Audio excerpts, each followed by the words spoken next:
Caríssimos convidados, eu vou começar portanto, esta conferência, este debate.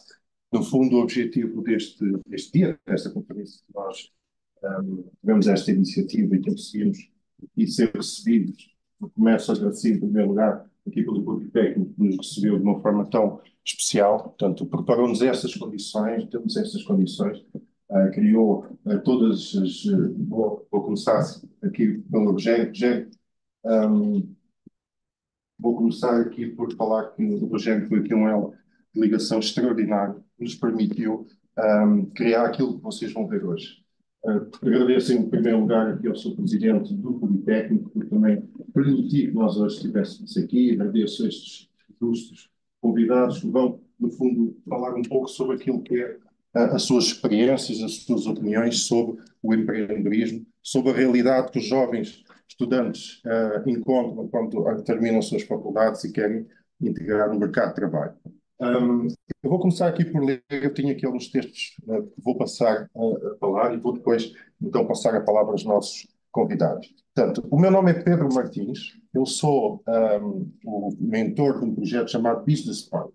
O que é que este projeto é? Portanto, o principal objetivo deste projeto é um projeto que iniciou em 2020, perdão, a meio da pandemia, quando houve aqui algumas empresas que, de repente, perceberam que o seu mercado fechou completamente por não terem escala digital. Criamos uma plataforma que permitia às empresas conseguirem entrar no meio digital de uma forma acessível, fácil. E depois, portanto, disponibilizamos ferramentas de visibilidade, de autopromoção, de uma forma muito intuitiva e facilitada. E disponibilizamos todos estes serviços a preços perfeitamente acessíveis ao microempresário. Estamos neste momento a estabelecer parcerias e protocolo com instituições, associações empresariais e várias outras organizações com condições especiais para ajudar na divulgação e no impulsionamento desta nova ferramenta. No fim, quando nós terminarmos todo este debate, vamos fazer um comunicado muito especial aos jovens, e neste caso aos empresários presentes, que possam depois passar esta palavra aos jovens, porque nós temos algo muito interessante para anunciar que vai acontecer. Portanto, fique até ao fim, é um pouco o modelo de marketing.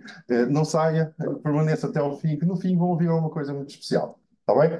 Sim, senhor. O objetivo deste debate, portanto, será abrir portas para um novo modelo de integração das novas gerações no mercado de trabalho e ajudá-los a entender o empreendedorismo. Desejamos formatar estes jovens de forma a darem continuidade ao futuro do país, bebendo, no fundo, aquilo que são as nossas experiências e conhecimento. Okay? Eu vou começar hoje aqui já pelo caríssimo professor João Barroca. Bem-vindo aqui ao nosso debate. Eu tenho algumas frases e alguns temas que vou lançar e vou pedir que comentem da vossa experiência e da vossa opinião para nós passarmos esta informação e partilharmos com esta nossa audiência. No fim todos os palestrantes falarem, vamos então pedir que façam as vossas questões dirigidas a quem acharem por direito. Vamos começar? Sim? Muito bem. João, o empreendedorismo é a chama que ilumina o caminho dos jovens licenciados rumo ao sucesso profissional. Concorda com esta afirmação? Concordo com esta afirmação. Antes de mais, muito obrigado pelo convite, interessado, por estar aqui. Também ao técnico de Santarém, mas posso ter o técnico de gestão, para nos facilitar aqui todas estas condições, para que seja possível nesse momento. Agradecer também à plateia por nos ouvirem e por participar connosco. Bom, eu concordo, e mais do que esta chama que ilumina o caminho, eu acho que na realidade pode e deve ser um caminho. Pode e deve ser um caminho. Eu digo isto porque hoje em dia leciono bem no ensino superior, curiosamente, estudante uma cadeira de inovação e empreendedorismo, portanto, contacto com muitos jovens nesta área, e aquilo que eu percebo é que ainda assim os jovens hoje em dia estão muito focados no trabalho por conta de outra. Portanto, o que é mais ou menos normal, devido também ao percurso que lhes vai sendo incutido, não é? Desde a terra idade.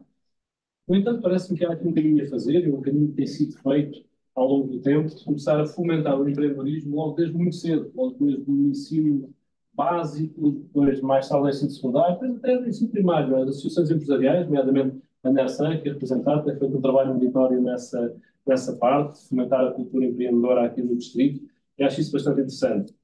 As universidades estão a fazer, de facto, o seu caminho também, não é? Portanto, incluindo, de grosso modo, de forma transversal, eh, nos planos curriculares, disciplina na área do empreendedorismo, o que também é interessante. No entanto, eu acho que, na verdade, os jovens estão, a pouco e pouco, cada vez mais sensibilizados para a importância do empreendedorismo e de fazer um caminho alternativo ao trabalho por conta própria. Na realidade, acredito que, se calhar, em 10 alunos que saem dos seus cursos superiores, se calhar, se disser que 2 ou 3 vão criar o seu próprio negócio um dia, se calhar posso estar a ser ainda demasiado ambicioso, não é? Acredito que ainda não seja esse o rácio. Mas acredito que a seu tempo possa vir a ser. Temos cada vez mais informação, conseguimos há muito tempo, temos cada vez acesso facilitado e massificado a essa informação e a própria formação, o próprio trabalho que as nossas escolas estão a fazer nesse sentido. Acho que é muito importante, e esta é um bocadinho também a visão que eu tento passar, além de professor, ensino superior, também sou empresário, e tento passar sempre uma visão muito realista sobre a temática do empreendedorismo, e acho que por vezes cai-se aqui um bocadinho no erro, passar uma imagem um bocadinho cor-de-rosa, não é, sobre o empreendedorismo, que é tudo muito bonito, vamos todos criar muitos negócios, não é? Portugal é um país dos unicórnios, dos startups, dos web summits, mas há muita vida para além disso. Há muita vida para além disso, o empreendedorismo não é isso ou não é só isso. Não é só isso. Também, dando aqui apenas mais chega que 98 ou 99% das empresas que nós temos em Portugal são micro e pequenas empresas e não têm que ser todas de base tecnológica, nem um pouco mais ou menos. Né? Portanto, dizer também que hoje qualquer jovem tem todas as ferramentas que são necessárias para validar cientificamente, tecnicamente, as suas ideias de negócio, para de alguma forma aumentar, portanto, a sua probabilidade de sucesso e diminuir a taxa de mortalidade das novas empresas, que é muito significativa. Portanto, eu diria que hoje, em 10 novas empresas criadas, pouco mais de 3 empresas passam o seu terceiro ano, portanto, chamado Val da Morte, não é? Portanto, a lógica do empreendedorismo, porque é um nome assim um bocadinho macabro, por assim dizer. Portanto, os jovens precisam de estar cada vez mais preparados. E como é que nós preparamos os jovens? Formação, formação, formação. Seja nos bancos das universidades, seja nos bancos dos centros tecnológicos, dos centros de formação, escolas técnico-profissionais, das escolas do centro de formação profissional, ou até ainda no ensino básico começar a lançar a semente muito cedo para esta temática do empreendedorismo. E acho que toda a gente que mexe nos sistemas tem a obrigação moral, não é, de passar uma visão realista sobre o empreendedorismo. Que é uma visão de dificuldade, não é, de resiliência, mas que efetivamente poderá merecer a pena. Fico pela minha primeira intervenção, também para não tomar aqui muito tempo do painel, e os meus colegas poderem fazer os seus comentários. Eu penso que estamos a alguma falta, estamos ouvidos ainda. João, portanto, as empresas que abraçam o empreendedorismo e investem no desenvolvimento dos jovens talentos estão a construir um futuro sólido e promissor para si mesmas e para o país. Portanto, aquilo que nós podemos perceber hoje em dia é que, se não investirmos em preparar os nossos jovens, não é? Não vamos estar a investir para o país e para nós próprios. Eles vão ser os nossos compradores do dia de manhã e vão ser alguns dos nossos principais gestores das nossas empresas. Sem dúvida, Pedro. Eu concordo inteiramente. Aliás, hoje em dia, como todos nós sabemos, as empresas portuguesas competem num contexto global. Estamos em Santarém, estamos a competir com o vizinho de Santarém ou dos concelhos limítrofes. Portanto, estamos a competir num mercado global, estamos a competir com a China, estamos a competir com outros países europeus. E é cada vez mais importante criarmos modelos de negócio de alguma forma robustos, modelos de negócio assentes numa matriz de inovação, com produtos de valor acrescentado, e isso não se consegue sem jovens formados, sem jovens com conhecimento científico, sem jovens empreendedores e dinâmicos que dentro das próprias organizações, aqui através do intraempreendedorismo, também é um tema muito interessante, consigam desenvolver os seus próprios projetos, as próprias ideias, dando aso a novos produtos, a novos serviços e que tragam efetivamente valor acrescentado às nossas empresas e que elas consigam competir num contexto global, não pelo preço, não tem qualquer hipótese, não é? Mas pela qualidade e pelo valor acrescentado que as suas soluções trazem. Isso também não se consegue com baixos salários, não é? Portanto, é importante que as empresas também tenham essa consciência, de facto, que é importante fomentar a inovação. Para fomentar a inovação, temos que apostar efetivamente em quem tem acesso ao conhecimento e quem pode criar essa inovação, portanto, nas empresas. Eu diria que esta cultura empreendedora deve ser estimulada dentro da própria organização, por quem gera os seus negócios, por quem gera as suas empresas. E aqui, alerto, deixo aqui uma observação em relação ao tema, que é o tema das lideranças. Não é? Portanto, seja as lideranças que nós temos a nível das nossas PMEs, serem também elas lideranças inspiradoras, não é? E que, de alguma forma, não limitem a criatividade e a inovação dos jovens talentos, por assim dizer. Não é? Ponto a ponto com isto, se tivermos lideranças mais autocráticas, lideranças mais fechadas, menos abertas à inovação, de facto não vamos conseguir criar esse valor acrescentado, portanto, isso é fundamental. Portanto, na verdade também vejo aqui algo extremamente importante neste aspecto, Pedro, que é de facto a ligação entre as universidades, claramente, que produzem o conhecimento, formam os jovens, enfim, os empresários da manhã, os gestores da manhã, não é? Mas também, de alguma forma, a ligação com as empresas, a ligação com os centros de saber, com os centros tecnológicos, aqui a própria investigação e desenvolvimento, não é? Nomeadamente a produção de conhecimento científico, também é muito importante. E isto, ao fim e ao cabo, também é empreender, não é?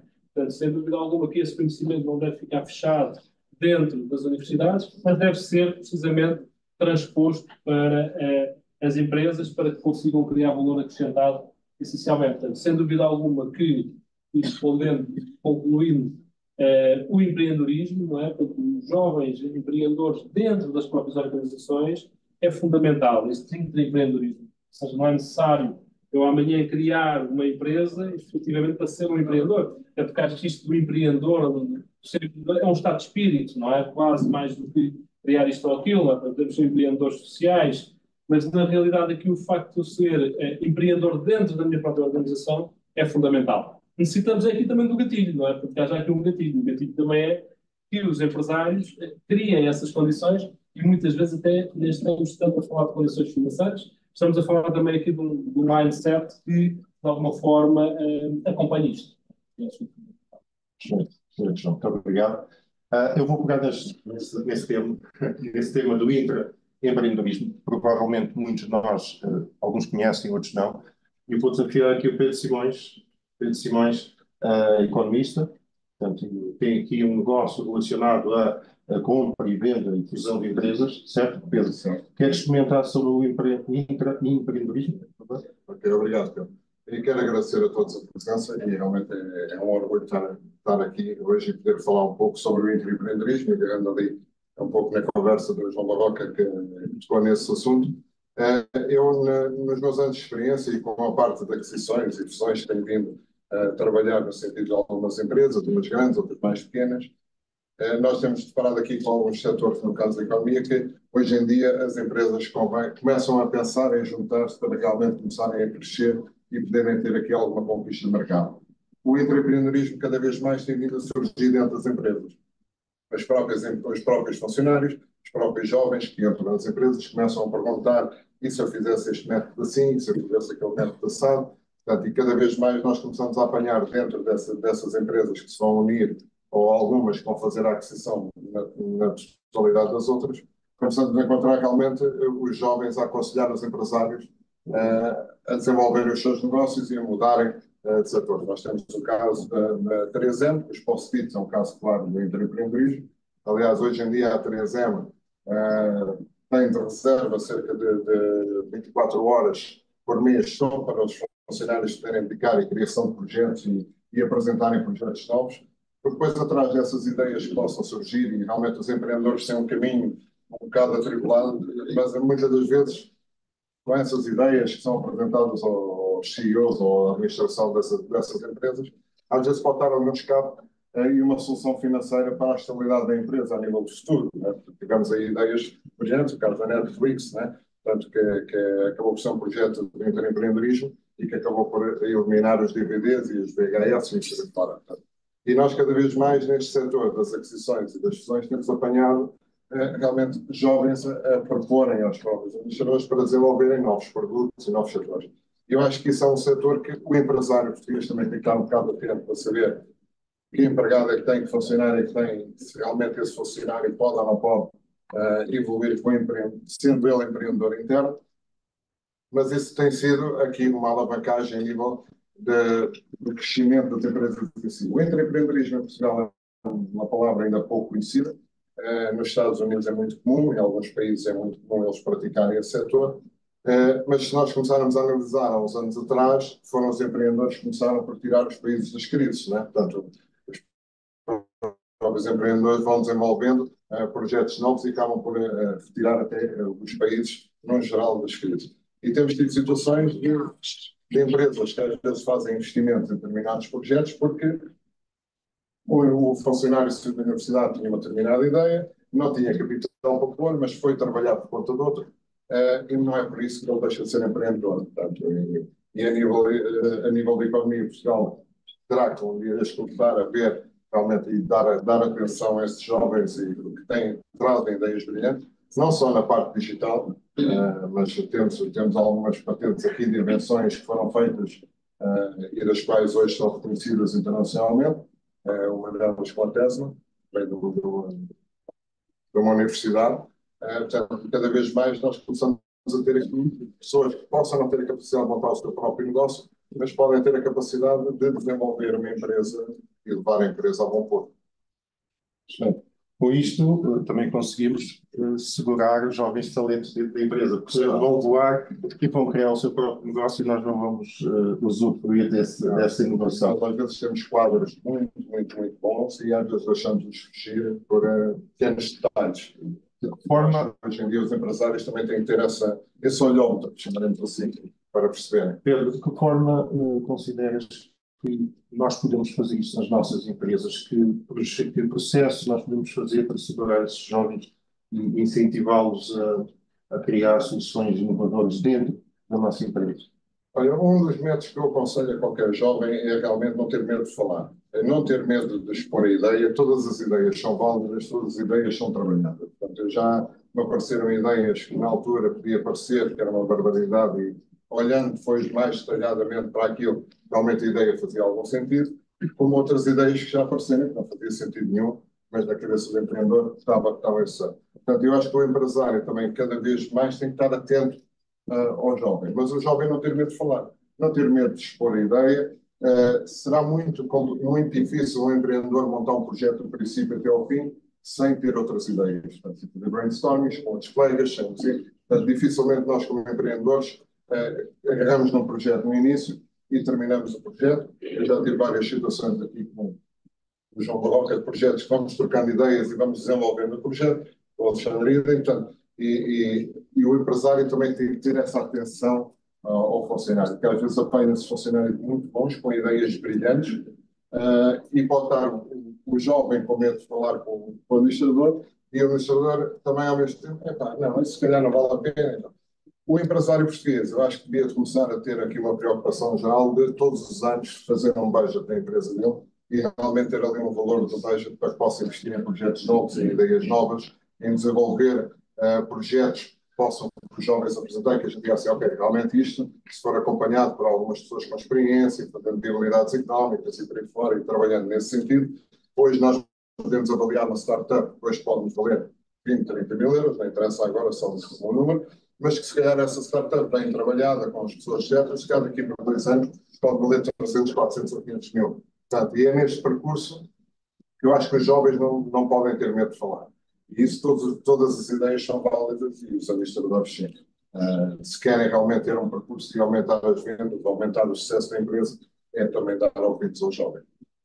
Excelente. Excelente. Muito obrigado, Pedro. Excelente. No fim, vamos ter depois a oportunidade de fazer umas perguntas aqui aos conselheiros. Alexandre, vamos a isto? Vamos lá. Sim, senhor. Alexandre, o empreendedorismo é a ponte que conecta energia e criatividade dos jovens licenciados com as necessidades do mercado. Quer isto dizer que há um processo. Eles podem ter ideia, podem ter energia, mas é um processo. Queres partilhar connosco? Processo moroso e penoso. Quero pegar só nas palavras para começar do João Barroca, só para teres um bocado de ideia. Eu sou investidor, basicamente. Comecei aos 16 anos de idade. uma forma um bocado eloquente, após 17 anos de idade, nós não temos muita noção do que é que queremos fazer. Sou o sétimo filho de uma geração em que é tudo da área de letras, portanto eu acho que foi a partir daí que eu achei que iria ser diferente ou abraçar algum projeto na área de economia. Okay? Só para termos um bocado essa noção, que o João Barroca pegou, a taxa de mortalidade das empresas em Portugal são de 40% no primeiro ano. Porquê? Porque as empresas não sabem ler o jogo. E eu, se não souber ler o jogo, a minha mortandade é enorme.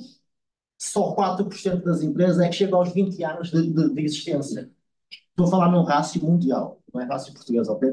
E desses 4, só 2 delas é consistentemente dão resultados paulatinamente ao longo dos anos. As outras consistentemente mantêm-se no gráfico a andar ao lado. Ou seja, é uma ínfima parte de todos os vossos projetos que vocês conseguem ter que realmente são realizáveis e que uma pessoa verifica alguma coisa no final do processo. Eu estou a olhar um bocado para a plateia, que é um bocado heterogénea, né? Eu pensei que eventualmente ia falar mais com um pouco mais de finalistas, basicamente, e de qual é essa parte. Eu já fiz mais de 300 e tal projetos, portanto, já consegui verificar qualquer tipo de negócio. Eu costumo dizer que se não analiso funerários, porque não estou à espera que ninguém morra para que realmente aquilo fature, fico na brincadeira, okay? Mas pronto, já realmente realizei uma infinidade, já passou muita gente por mim, pronto, basicamente nesse sentido. E nesse sentido, eu quando comecei aos 16 anos, comecei com aquela energia que muitos de vocês devem ter, não é? Não ter muita noção do que é que ia fazer, do que é que ia criar, mas eu sabia que queria realizar alguma coisa. Queria ser diferente. Pronto, e a minha lógica foi ser diferente, mas como é que as pessoas têm sucesso? E foi essa análise que eu fiz inicialmente. Porquê é que as pessoas têm sucesso? E comecei a verificar, a fazer estudos exaustivos, né? Ler muito, ler muito. Eu lia cerca de 3, 4 livros de todos os meses, basicamente, eu demorava livros, ok? Porquê? Porque é a maneira mais fácil de vermos o que os outros já realmente produziram, mais fácil. Costuma-se dizer que o pensamento não se retira a ninguém, nós conseguimos é doá-lo o pensamento que queremos. E foi isso, essa progressão que eu tentei ter. E depois a minha dúvida era esta, porque é que o Steve Jobs ou o Warren Buffett são bem sucedidos? Nós sabemos que são, não é? Pronto, nessa análise mínima, que não vai ser exaustiva, eu vou falar basicamente, eu consegui consolidar dois exemplos que eu achei muito interessantes. Primeiro, quase todos eles têm uma biblioteca em casa. Eu, se calhar, não estou bem sucedido porque eu não consegui ter, ok? Então, não deve ser isso que me falta. Tem uma biblioteca em casa. E depois, quase todos eles multiplicam o seu tempo de trabalho com os outros ativos que têm na empresa, não é? Se há, não, os partidos não são a parte mais democrática. A parte mais democrática é o tempo. Todos nós temos 24 horas. Depende é como usufruímos desse tempo. E esse tempo nos permite ser diferentes face ao bocado ao mercado. Okay? Pois o meu raciocínio básico, eu sempre tive a analogia de ter exemplos para perceber o que é que aconteceria. Eu na fase inicial, eu utilizava o meu exercício de achar que uma empresa era um setor de um desporto, basicamente. O que é que eu acumulava? Eu dizia, bem, um desporto, se é porque é um desporto, o que é que vou fazer? Handball, basquetebol, isso é o meu setor de atividade. Eu tenho que escolher. Okay? Depois da partida, qual é os recursos? Tenho que ter capital, mas os recursos são alheios ou capitais próprios?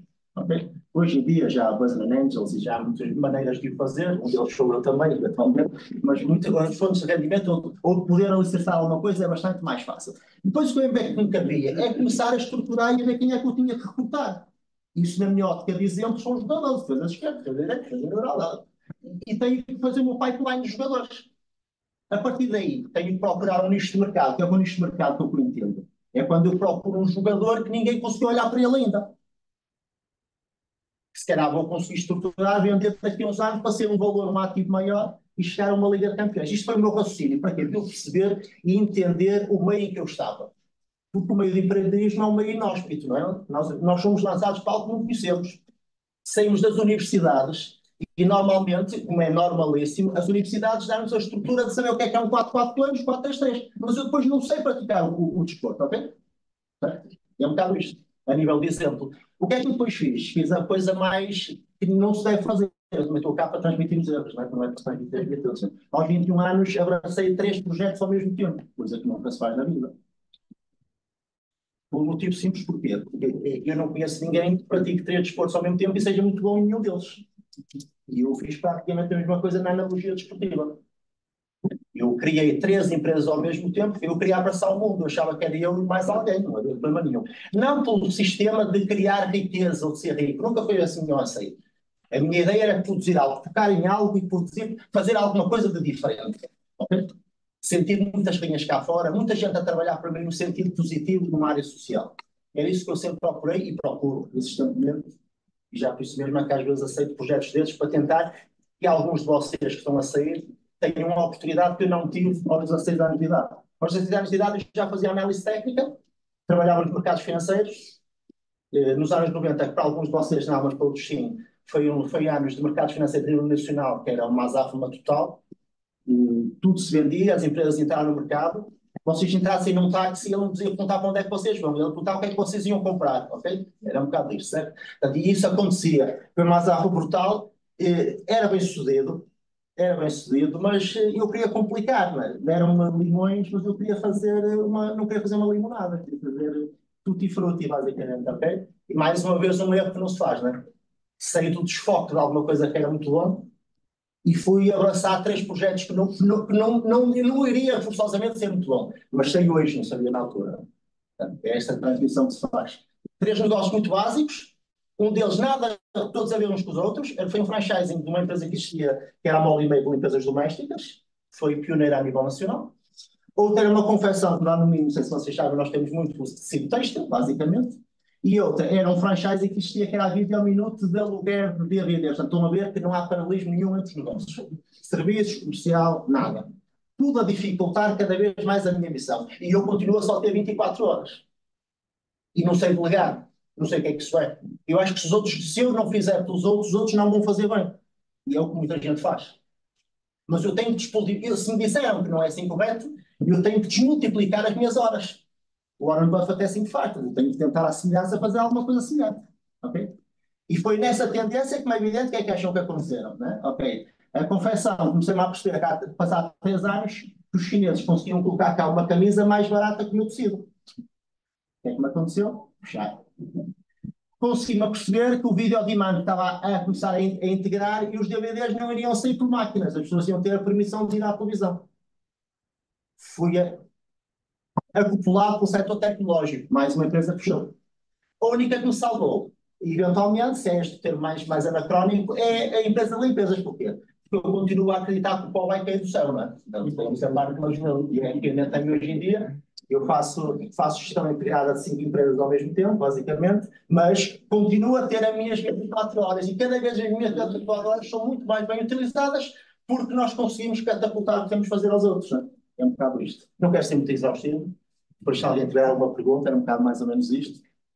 E deixar-vos perguntar, e acho que isso é importante, uma pessoa realmente, quando acredita em algo, devemos ir até ao final. Não deve ser o capital, nós acreditamos, temos que explicar, basicamente. Já passaram muitos miúdos pela minha frente e que eu acho que o importante não é o projeto, é que me cativem a atenção em 5 minutos. O projeto é relevante. Eu vou acreditar na pessoa, não vou acreditar no projeto. Okay? Portanto, tentem sempre repassar o que é que vocês acreditam. Porque o capital aparece, não tenham ainda dúvida. Se o projeto for relevante, o capital aparece. Qual seja o montante que tenha que ser. Ok? E para os que vão abraçar esse novo projeto, muitas felicidades, para os que não estão, cá estamos nós na nossa viagem. Ok? Fantástico. Alexandre. Aquilo que o Alexandre passou não tem obrigatoriamente ser só para jovens, não é? Nós que já temos os nossos negócios, as nossas empresas, caímos muitas vezes ciclicamente nos mesmos erros que o jovem de 21 anos caiu e que nós, às vezes, com 40 ou mais, ciclicamente estamos aqui nos mesmos erros. É a gestão do tempo e aplicar a nossa energia naquilo que realmente é eficaz e funciona. Desculpa interromper, mas só dar aqui parênteses e uma análise. Nós tivemos o caso da Fiat, quando comprou a Ferrari. Portanto, a Fiat estava cotada na bolsa, e a Ferrari não, na altura. Portanto, e acabou por ser a parte do empreendedorismo e alguns administradores da Fiat que acharam por bem fazer um desinvestimento, aquilo que a gente chama nas fusões e aquisições, fazer um desinvestimento. Portanto, eles estavam cotados na bolsa, a Fiat, na altura, por volta dos 90 dólares a ação, e onde incluía a Ferrari. Portanto, eles viram automaticamente que dali não tinham qualquer rendimento e a Ferrari não podia estar ali metida. Houve um acordo com a administração, fez o desinvestimento, tiraram a Ferrari no meio da Fiat e, passado um ano, lançaram a Ferrari nos mercados financeiros e lançaram a Fiat novamente. Portanto, a Fiat foi para os 82, 83 dólares e a Ferrari arranca para os 112 ou 113 dólares. Portanto, eles tinham investido, tinham ali um ativo que estava escondido E isso acabou por surgir para alguns jovens e da parte da administração que foi assumida pela FIA, onde viram que eles podiam realmente fazer essa separação desse ativo que estava lá dentro, porque esse ativo dentro da FIA estava abafado. Não, não vi. E contando um pouco assim, baseado aqui nessa história. Os jovens talentos andam aí. Nós temos é que encontrá-los e investir neles, não é? Provavelmente, depois, puxando já vamos mudar o tema um pouco para as instituições de ensino superior. É importante nós olharmos para os jovens e perceber que nós daqui a uns anos não estamos cá, já fomos. E eles é que vão continuar e vão agarrar-se ao nosso legado, aquilo que nós deixamos. Se nós dissermos que os jovens estão mal preparados, só há uns culpados, somos nós, que senão nós não nos preparamos bem. Portanto, há aqui já um desafio muito grande, olhar para os jovens que podem estar na nossa empresa ou aqueles que se calhar não estão e poderiam estar e investir neles, olhar para eles com um olhar de o que é que eu posso, o que é que nós podemos abrir de possibilidades para estes jovens também fazerem parte do processo do nosso negócio e dos nossos negócios. Muito bem. Vou, caríssimo professor, professor António Magal, qual é o papel das instituições de ensino superior em tudo isto que nós falamos? De que forma podem fazer parte deste processo de melhorar a integração dos jovens neste mercado do empreendedorismo? Pedro Martins, em primeiro lugar, quero, portanto, agradecer o convite do Pedro Sá para participar nesta conferência, neste debate, esta conversa de massa e de feedback. Uma vez temos aqui uma excelente assembleia, constituída, e cumprimento desde já, por professores, portanto, empresários, alunos e outras individualidades, mas, de facto, também quero cumprimentar para já todos os colegas oradores e na temática que está a ser, portanto, aqui enfim, discutida, o empreendedorismo. O empreendedorismo é uma palavra assim, um bocado muito comprida, mas muito curta em termos de visão estratégica. Tal como disse aqui, de facto, o colega e amigo João Barroca, ou Pedro Barroca, o empreendedorismo aprende-se logo desde a infância. O vender que eles têm isto também é ser empreendedor.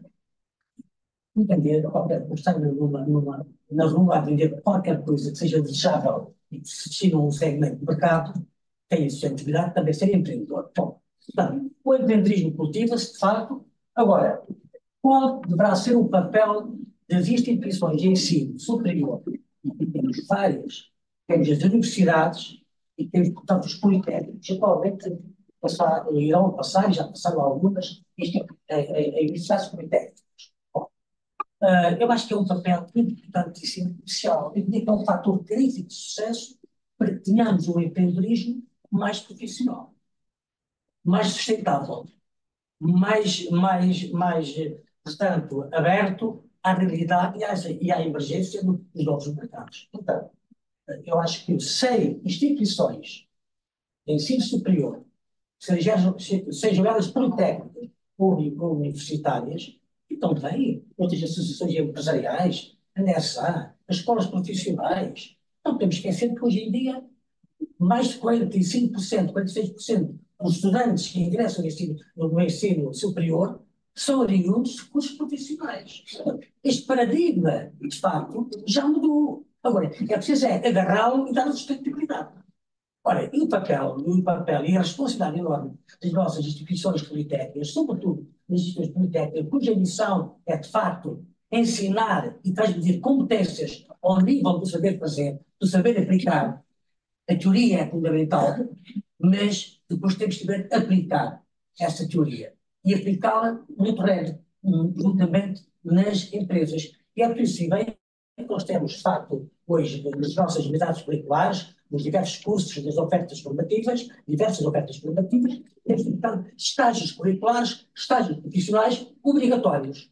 Obrigatórios no sentido de quê? De colocar os alunos, infelizmente, em meu entender, poucas horas, eu acho que os estágios curriculares, a permanência dos nossos alunos junto às empresas, não deveria começar com um protocolo no último ano, ou quase na parte final da sua formação, com 200 ou 50 ou 100 ou 200 horas, ou 1 ou 2 meses. Isso é redutor, não chega. É preciso ter esta situação. até para podermos alavancar e dar aqui uma estratégia bionívoca entre a relação entre, de facto, as universidades, os politécnicos, as escolas que dão a formação e, de facto, as próprias empresas. E, portanto, é preciso, e isso tem vindo a acontecer, e já agora dou os parabéns, aproveito aqui, portanto, o nosso presidente, João Montão, aqui do Instituto Politécnico de Santarém, tem dado um impulso enorme, um impulso que tem vindo de trás, e que foi agarrado e está a ser, de facto, majorado, no sentido de, cada vez mais, as unidades orgânicas do Instituto Politécnico de Santarém estarem próximas, com parcerias estratégicas de grande proximidade, com a elaboração de projetos que fazem parte de uma pesquisa, da tal pesquisa de investigação pelo João Barroca, que é investigação aplicada. A nossa missão, a missão dos institutos politécnicos, sejam universidades politécnicas, institutos politécnicos, o nome não interessa, a nossa missão é preparar os nossos jovens a serem empreendedores, preparar os nossos jovens com competências. Quais são as competências? São aquelas que os empresários todos estão aqui, e aí devem dizer de uma forma muito específica às universidades na região, nós precisamos de técnicos, nós precisamos de jovens talentosos nesta e naquela área. E, portanto, tem que haver aqui uma cultura, portanto, organizativa interna que responsabilize, por um lado, as escolas politécnicas, portanto, as várias unidades orgânicas, e, por outro lado, também apelar a uma nova cultura empresarial da parte dos bons exemplos já aqui foram relatados, mas que ainda precisamos mais de quê? De uma cultura mais enraizada no nosso tecido empresarial. Nós temos, a nível nacional, a nossa economia, o nosso tecido produtivo, que é constituído por 99,9% são pequenas e médias empresas. É a nossa realidade, é a nossa riqueza e é para aí que nós temos que estar virados. Nós, quando digo nós, instituições de ensino superior, sejam universidades, sejam politécnicos, sejam escolas profissionais. E, nesse sentido, é preciso estarmos atentos que nós temos que preparar jovens talentosos, jovens preparados, as novas skills, as novas competências. As novas competências são aquelas que aparecem todos os dias e que emergem num mercado em turbulência fortemente competitivo. Essas é que são, de facto, as novas competências. Até podem ser competências não cognitivas e competências também relacionais. Hoje, quando se faz uma análise curricular de um estudante finalista, oriundo de uma formação qualquer, de uma escola qualquer, é redutor que nós, os empresários, façam uma análise só baseada na média final do segundo tempo. É redutor, porque há outras competências relacionais, competências pessoais, que têm uma importância crucial da integração na cultura, da própria cultura da empresa. Nós temos que ter 5 empresas, 6 empresas, cada uma tem a sua cultura e, portanto, cabe ao empresário, enfim, gerir essa cultura diversificada, integrar, portanto, os jovens que estão ali 5 ou 4 ou 6 meses e, geralmente, o que acontece hoje em dia, são contratados pelas próprias empresas porque souberam, de facto, integrar os jovens e houve aqui uma relação de aprendizagem e, de facto, de oportunidade para os nossos jovens porem em prática as suas competências, as suas novas visões estratégicas, as suas críticas, que são fundamentais para que, efetivamente, hoje em dia, se possa criar uma verdadeira cultura empresarial cuja responsabilidade deve vir ambos os lados. Portanto, é um novo paradigma, nós estamos, de facto, a caminhar nesse sentido. Temos ainda algumas fragilidades que vêm da parte empresarial, da parte de alguns nossos, da parte de alguns, enfim, microempresários, as nossas pequenas e nossas grandes empresas, a sua origem foram micronegócios. Ou seja, há aqui uma cultura empresarial robusta, com muita experiência profissional, mas é preciso aqui outra nova visão, outra nova formação dada aos nossos empresários. Nós temos aqui, por exemplo, o presidente da associação, eu diria que a DSA, que eu conheço há muitos anos aqui, enfim, o privilégio, enfim, também pertencer a uma dinâmica ao nível da cooperação de muitas ações de comunicação, dirigidas aos nossos alunos, dirigidas a empresários, que permitiu alavancar aqui, digamos assim, a sustentabilidade do tecido empresarial da região de Santarém. Aliás, a NSA é uma das maiores empresas de reconhecimento a nível nacional, não só a nível regional. Então, a gente sabe que a NSA contribuiu para a valorização, para a integração e para a sustentabilidade das nossas empresas, quer em termos económicos, quer em termos sociais. E, portanto, estamos no bom caminho, as informações que eu tenho, quer o nosso Politécnico, quer as grandes associações empresariais, entre elas destaco a NERSAR, sem pôr em causa outras associações até mais pequenas, que têm associações comerciais, etc., têm um papel fundamental neste cruzamento, que é levar jovens, talentosos, às nossas empresas. E os nossos empresários também têm essa capacidade, e estão a ter essa capacidade, mas é preciso ainda potenciar ainda a cultura, para que tenhamos, de facto, aqui uma produtividade, uma alavancagem das nossas economias, a nível regional, a nível nacional, e tenhamos riqueza para que ela possa ser distribuída. Obrigado. Muito obrigado. Eu vou aproveitar este tempo. Apesar de alguma formalidade, vamos cortar um pouco aqui a formalidade. Eu tenho aqui o privilégio de trazer, trouxe 4 jovens que fazem estágio na nossa empresa. Portanto, eles trabalham connosco. São de diferentes instituições. Temos 3, neste momento, são da Lusófona e uma jovem que é do Politécnico de Coimbra. Eu vou pedir cada um que se levante e que diga quantas horas de estágio vai fazer connosco e como é que está a ser esta experiência, assim, por 3 palavras. Pode ser? Posso pedir isso? Posso começar pela Nádia? Sim? Sim. Antes de mais, obrigada, Sr. António, por ter dito aquilo de... Todo Mourão. É? Vamos António. Todo Mourão. Ter dito que existem estágios remunerados, sim, e que, por exemplo, eu estou a fazer um estágio remunerado de 300 horas e é um bocado difícil ter de conciliar a faculdade, ter de conciliar o estágio, o trabalho, porque a faculdade não se paga sozinha. É assim, a experiência de estágio está a ser positiva, está a ser interessante, é sempre bom fugirmos um bocado à parte prática, à parte teórica e irmos para a parte prática, porque a faculdade ensina muito o teórico, e o teórico acaba por ser um bocadinho irrelevante quando chegamos ao parte do mercado e depois fazemos, ok, e agora? O que é que eu vou para uma empresa, vou fazer o quê? Como é que eu vou pegar no meu conhecimento e vou metê-lo em ação? Se bem que às vezes há cadeiras que eu questiono, para que é que esta cadeira serve? E depois vou para o estágio e percebo, ok, se calhar esta cadeira tem, se calhar esta cadeira tem uma O força. suporte teórico é fundamental. Sempre. Sim. A teoria é fundamental para dar sustentabilidade, portanto, à execução prática. Atenção, ok? Sim, claro, não, claro. Sim, mas neste caso o que é que eu vou fazer com o teórico se eu depois vou para o mercado? Para que é que me serve ter uma nota enorme de 19, por exemplo, se eu depois vou para o mercado e não sei falar em público? Não sei expressar, por exemplo, a minha inovação, a minha ideia, na verdade. E é isso que eu sinto que falta um bocadinho nas universidades, de apimentarem um bocadinho o curso e nos mostrarem, ok, Novas competências. nos ajudarem a dizer, olha, anda para aqui e fala, olha, vamos melhorar a tua capacidade de expressar, por exemplo. Há estudantes que são muito introvertidos, que não se conseguem expressar e se calhar depois acaba por ser, por exemplo, um problema, porque não se conseguem depois mais tarde ir para a empresa e dizer, olha, tenho esta inovação. Trabalhar em grupo, etc. Isso cultiva-se também, trabalha-se. Sim, e com estágios eu acho que isto é muito positivo, porque estamos muito próximos de empresários.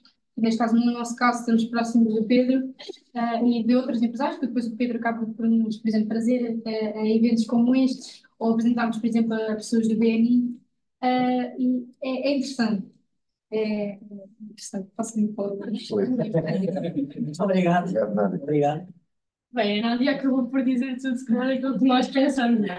Então, eu estou a fazer um estágio de 400 horas e lá está, é o que a Nádia estava a dizer, no fim de tanta teoria e 3 anos de teoria é bom pôr em prática e termos, se calhar, já aquele bocadinho de contacto com o meio de trabalho e tentarmos perceber que, ou seja, tendo um curso, se calhar, assim, um bocadinho mais geral, tentar perceber o nosso próximo passo, queremos um próximo passo mais já, por exemplo, ou tornar-nos empreendedores ou continuar a estudar, conseguimos perceber a área em que queremos dedicar mais. Eu acho que o estágio é muito bom nesse aspecto, em que nós conseguimos perceber aquilo que se calhar às vezes não entendemos logo no início do curso e com tanta teoria ainda ficamos mais confusos, portanto perceber a área que nós realmente gostamos e aquilo que nós realmente queremos e ter um contacto profissional, que é ótimo.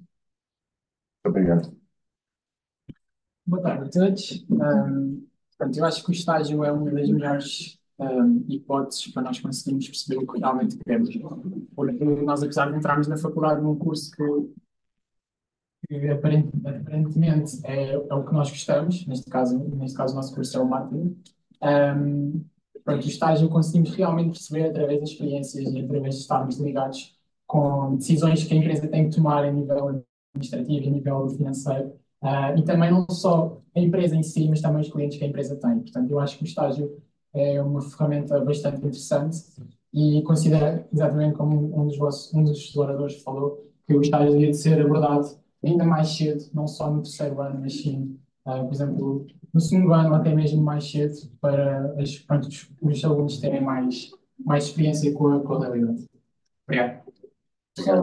Só aqui, sem entrar assim nestes papos diretos, de facto, a primeira experiência que vocês têm, embora todos tenhamos o Estado trabalhador, que é uma figura que tem, e está preocupada na lei, é de desejo e obrigação da parte das instituições de ensino superior e da parte das empresas. Portanto, há aqui uma responsabilidade. O Estado trabalhador hoje em dia é uma figura importante e nós fazemos uma análise a nível nacional, nós temos uma porcentagem dos Estados trabalhadores porque precisam de trabalhar para pagar as suas propinas. Isso é outra questão.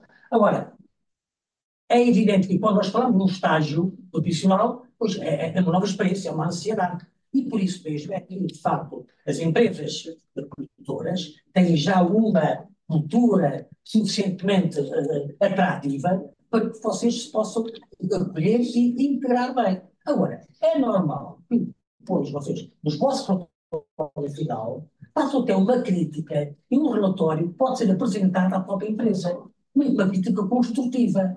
E eu penso que é importante também os vossos relatórios serem depois entregues, são entregues, portanto, dentro das nossas universidades, dentro das nossas politécnicas, mas serem depois discutidos a posteriori. Falta essa ponte, falta não deixar essa investigação, esse relatório, essa experiência, não pode estar fechada dentro de uma universidade, dentro de uma escola, dentro de uma empresa. É preciso partilhar, discutir, melhorar, criticar. Portanto, falta-nos ainda essa cultura de não termos, é mesmo que acontece com a investigação clínica. Pois são, os doutoramentos, os mestrados, etc., quando as teses, está tudo listado nas coisas, nos prateleiros, etc.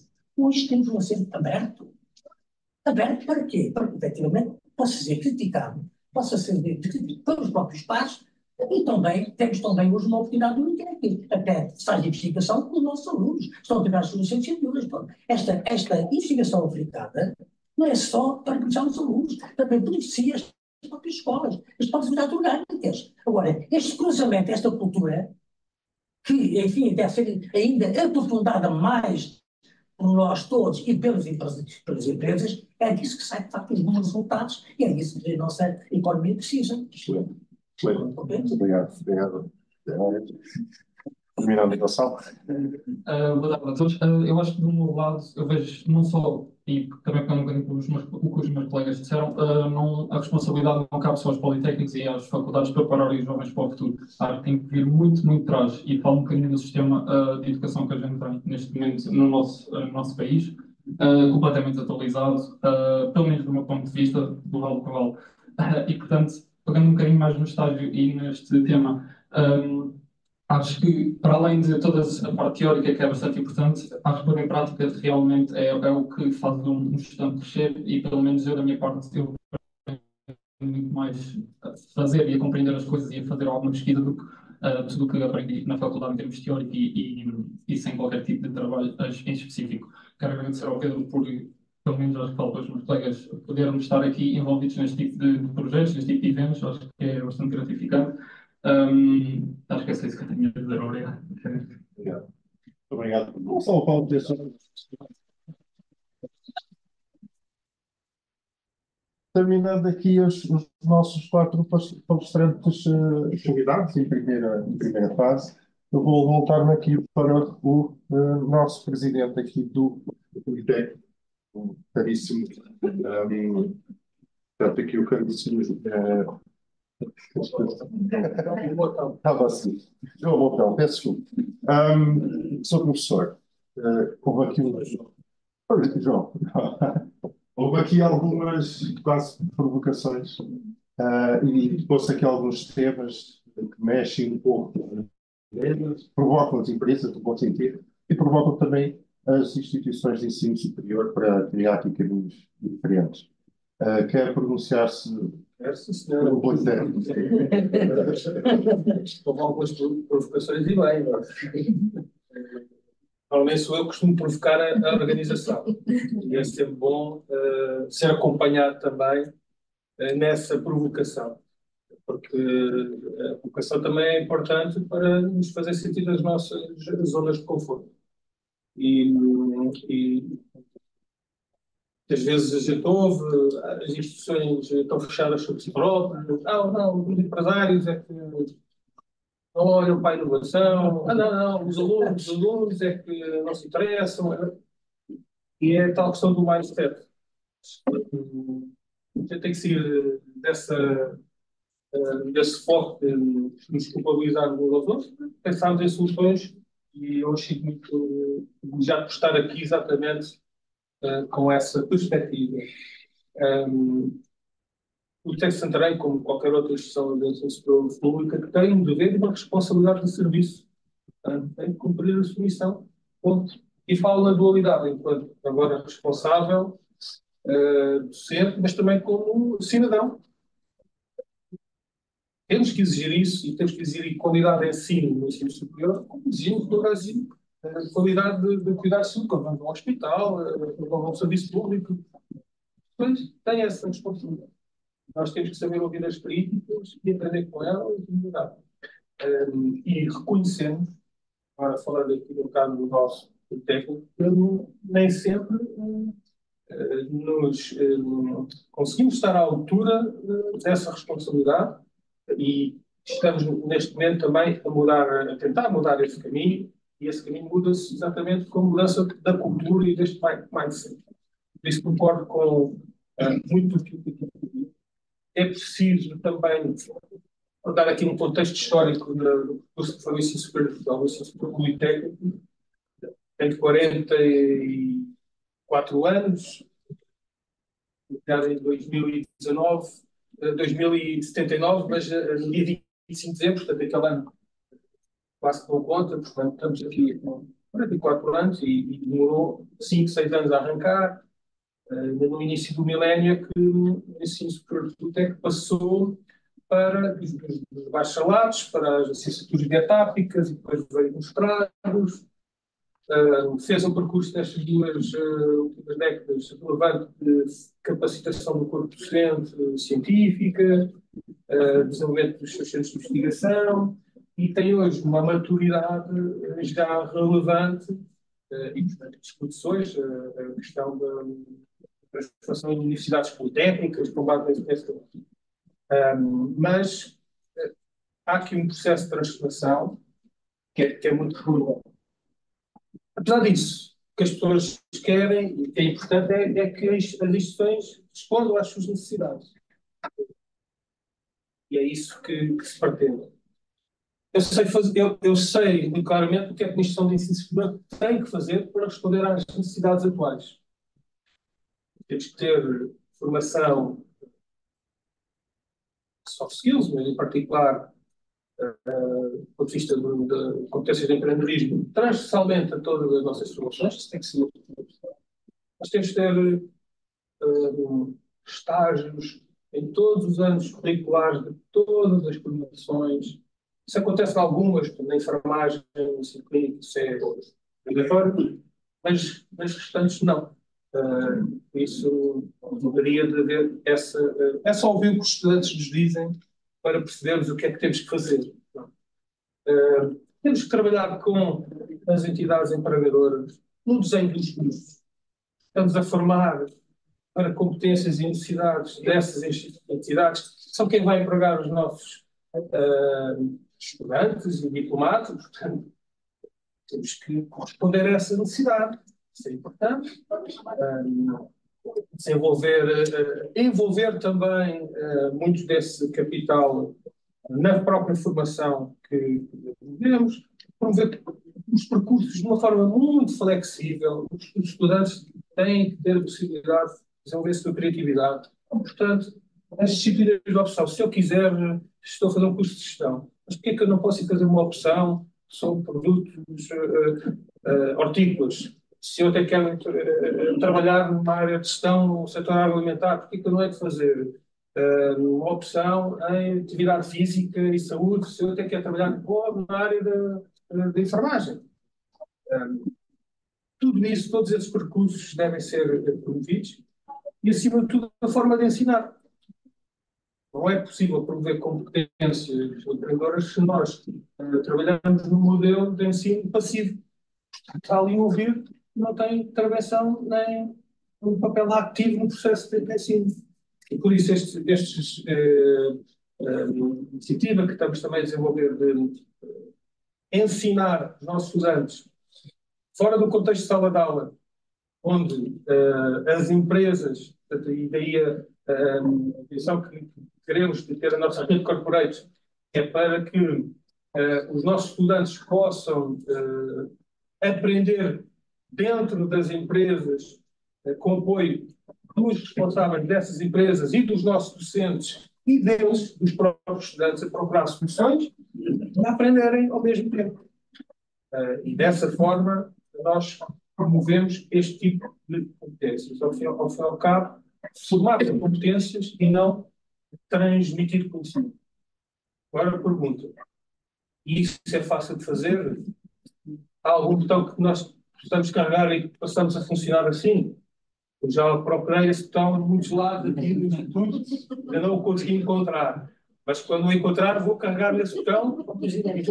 Permite-me dizer, isto tem de ser possível. Primeiro, passa por uma nova mentalidade dos nossos docentes, ter uma cultura diferente, e passa sobretudo também por definirmos critérios de avaliação das próprias unidades curriculares, que não passem por atribuirmos a um teste ou dois testes 80% ou 90%, e depois darmos 10% de uma participação, quando os alunos já têm apresentado trabalhos ao longo do semestre que não são valorizados ou que deveriam ser valorizados. E isso passará pela autonomia de cada escola, alguns científicos têm que definir isso. Mas esta cultura tem que ser dada, novas metodologias, novas abordagens. Todos nós, os professores, temos que nos reinventar e ir ao encontro daquilo que são os nossos estudantes. Costumo dizer, eu dou marketing, dou gestão estratégica e dou a mais que uma turma. Eu nunca sou capaz de dar a mesma matéria conforme tem planeado e programado. Porquê? Porque o aluno faz uma questão e eu vou pôr aí às vezes mais metade da aula e eu digo, porque não consigo chegar onde eu queria. Mas cheguei à curiosidade do aluno e tentei esclarecer o melhor possível. Portanto, esta nova mentalidade que deve vir de fora para dentro e dentro para fora, com os novos empresários, nós estamos numa época de mudança, de transformação. E quem fechar os olhos está liquidado. Eu só queria acrescentar alguma coisa sobre isso, basicamente. Eu acho que realmente tem que haver aqui um interface, sente muito a parte académica e as empresas, mas acho que é mais a parte académica que tem que se impulsionar para a parte das empresas. Okay? Eu compreendo como professor universitário a teoria e tudo que dá aos alunos rege-se pelas regras que nós temos que nos balizar a fazer. Mas realmente se nós depois não sabemos o que é a prática, não o conseguimos transmitir aos miúdos, né?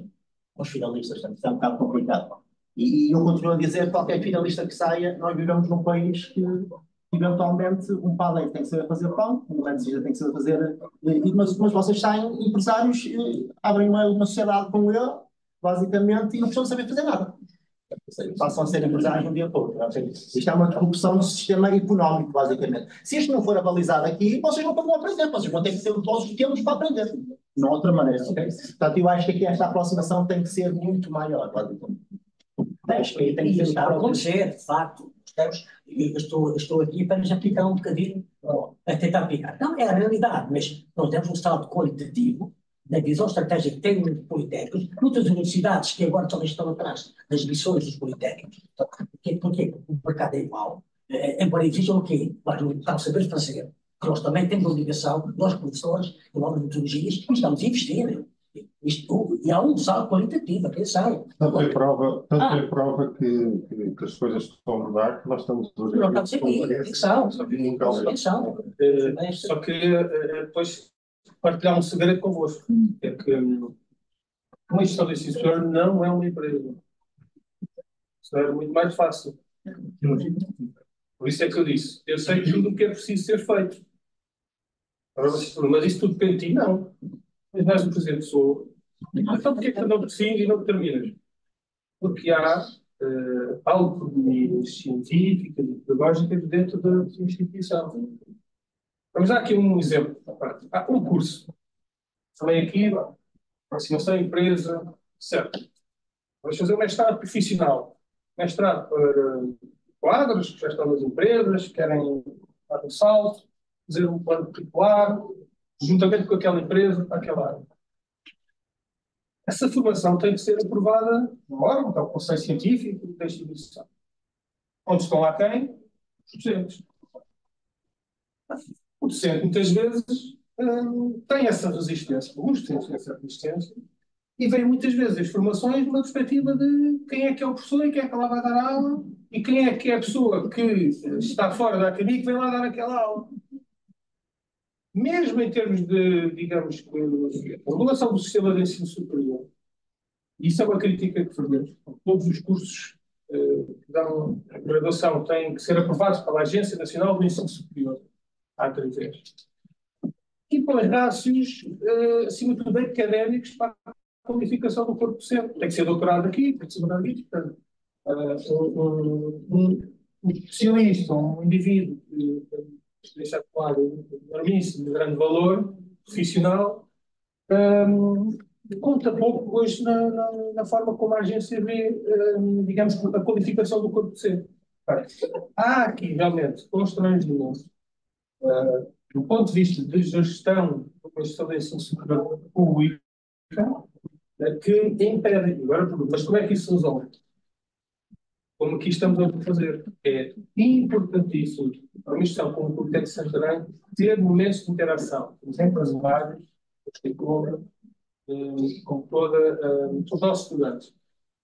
Que é a única forma que temos de mudar uma cultura organizacional que só muda por vontade própria. Uma instituição de ensino superior pública só pode mudar por vontade própria. E tem essa autonomia. É assim.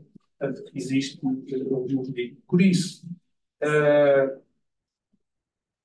é muito importante realmente esta interação com a sociedade, com o mundo empresarial, porque isso é totalmente nos vai permitir mudar a nossa cultura. E eu conto com todos para me ajudarem neste processo, que estão a ajudar muito. E este trabalho que estamos aqui a fazer já vai ser o próprio transformador. Tenho certeza que sim. Muito obrigado, Sr. Agora passamos aqui à representação das empresas. Aqui uma excelente pessoa para poder falar em nome das empresas em geral, que é o Sr. Presidente André Santos. Boa tarde. Boa tarde a todos. Este manda alguma coisa.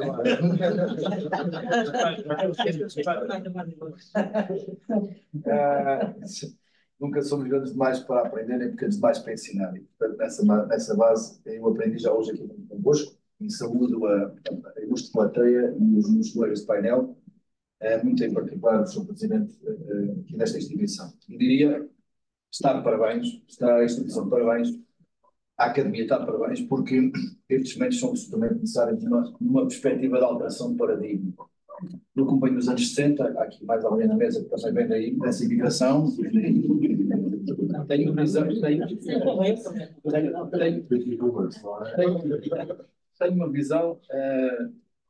não é retrógrada, é de olhar para a frente inovador. Ainda há pouco estava a dizer que aos que o próximo protocolo a assinar vai ser assinado digitalmente, sem ser em papel, vai para ali para o ecrã e vai depois por e-mail, logo por e-mail vai acontecer. Portanto, temos que inovar e nessa área eu sou particularmente sensível. Mas no que diz respeito à alteração de paradigma e ao papel que aqui tem estas ações, eu para além de dar os parabéns, quero dizer que falaram aqui ativos. O ativo deste país está aqui, nesta sala. Isto é que é o ativo deste país. São as empresas, são os académicos, são os alunos. Gostava de ver esta sala cheia de alunos. Porque o empreendedorismo começa de pequenino. É de pequenino que se torce de pino. E, portanto, valia a pena ter esta sala. O Sr. Presidente, desafio é que na próxima edição venha aí, temos uma sala cheia de alunos. Pode ser às quartas-feiras da tarde, às quartas-feiras da tarde. É importante.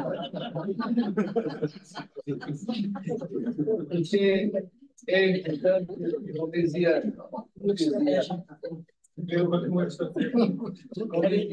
um grande amigo meu que é de Santarém, que foi medalha dos Jogos Olímpicos, chamado Nuno Delgado, que é daqui, de Santarém, dizia que é preciso formar atletas para a vida.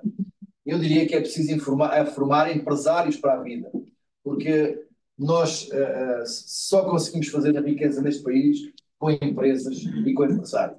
Esses é que sim arriscam aos 16 anos de idade, montam empresas e arriscam-se a ficar sem elas. Esses é que perdem dias e noites a olhar para as contas, a fazer os seus negócios e a preocupar-se com aquilo que é a atividade das empresas para criar riqueza. Portanto, todos nós reconhecemos que o tecido empresarial, os empresários, as empresas, os trabalhadores, e não esquecer nunca a massa operária, são responsáveis pela riqueza do país e pelo crescimento do país. Portanto, por eles vale a pena estarmos aqui a discutir isto.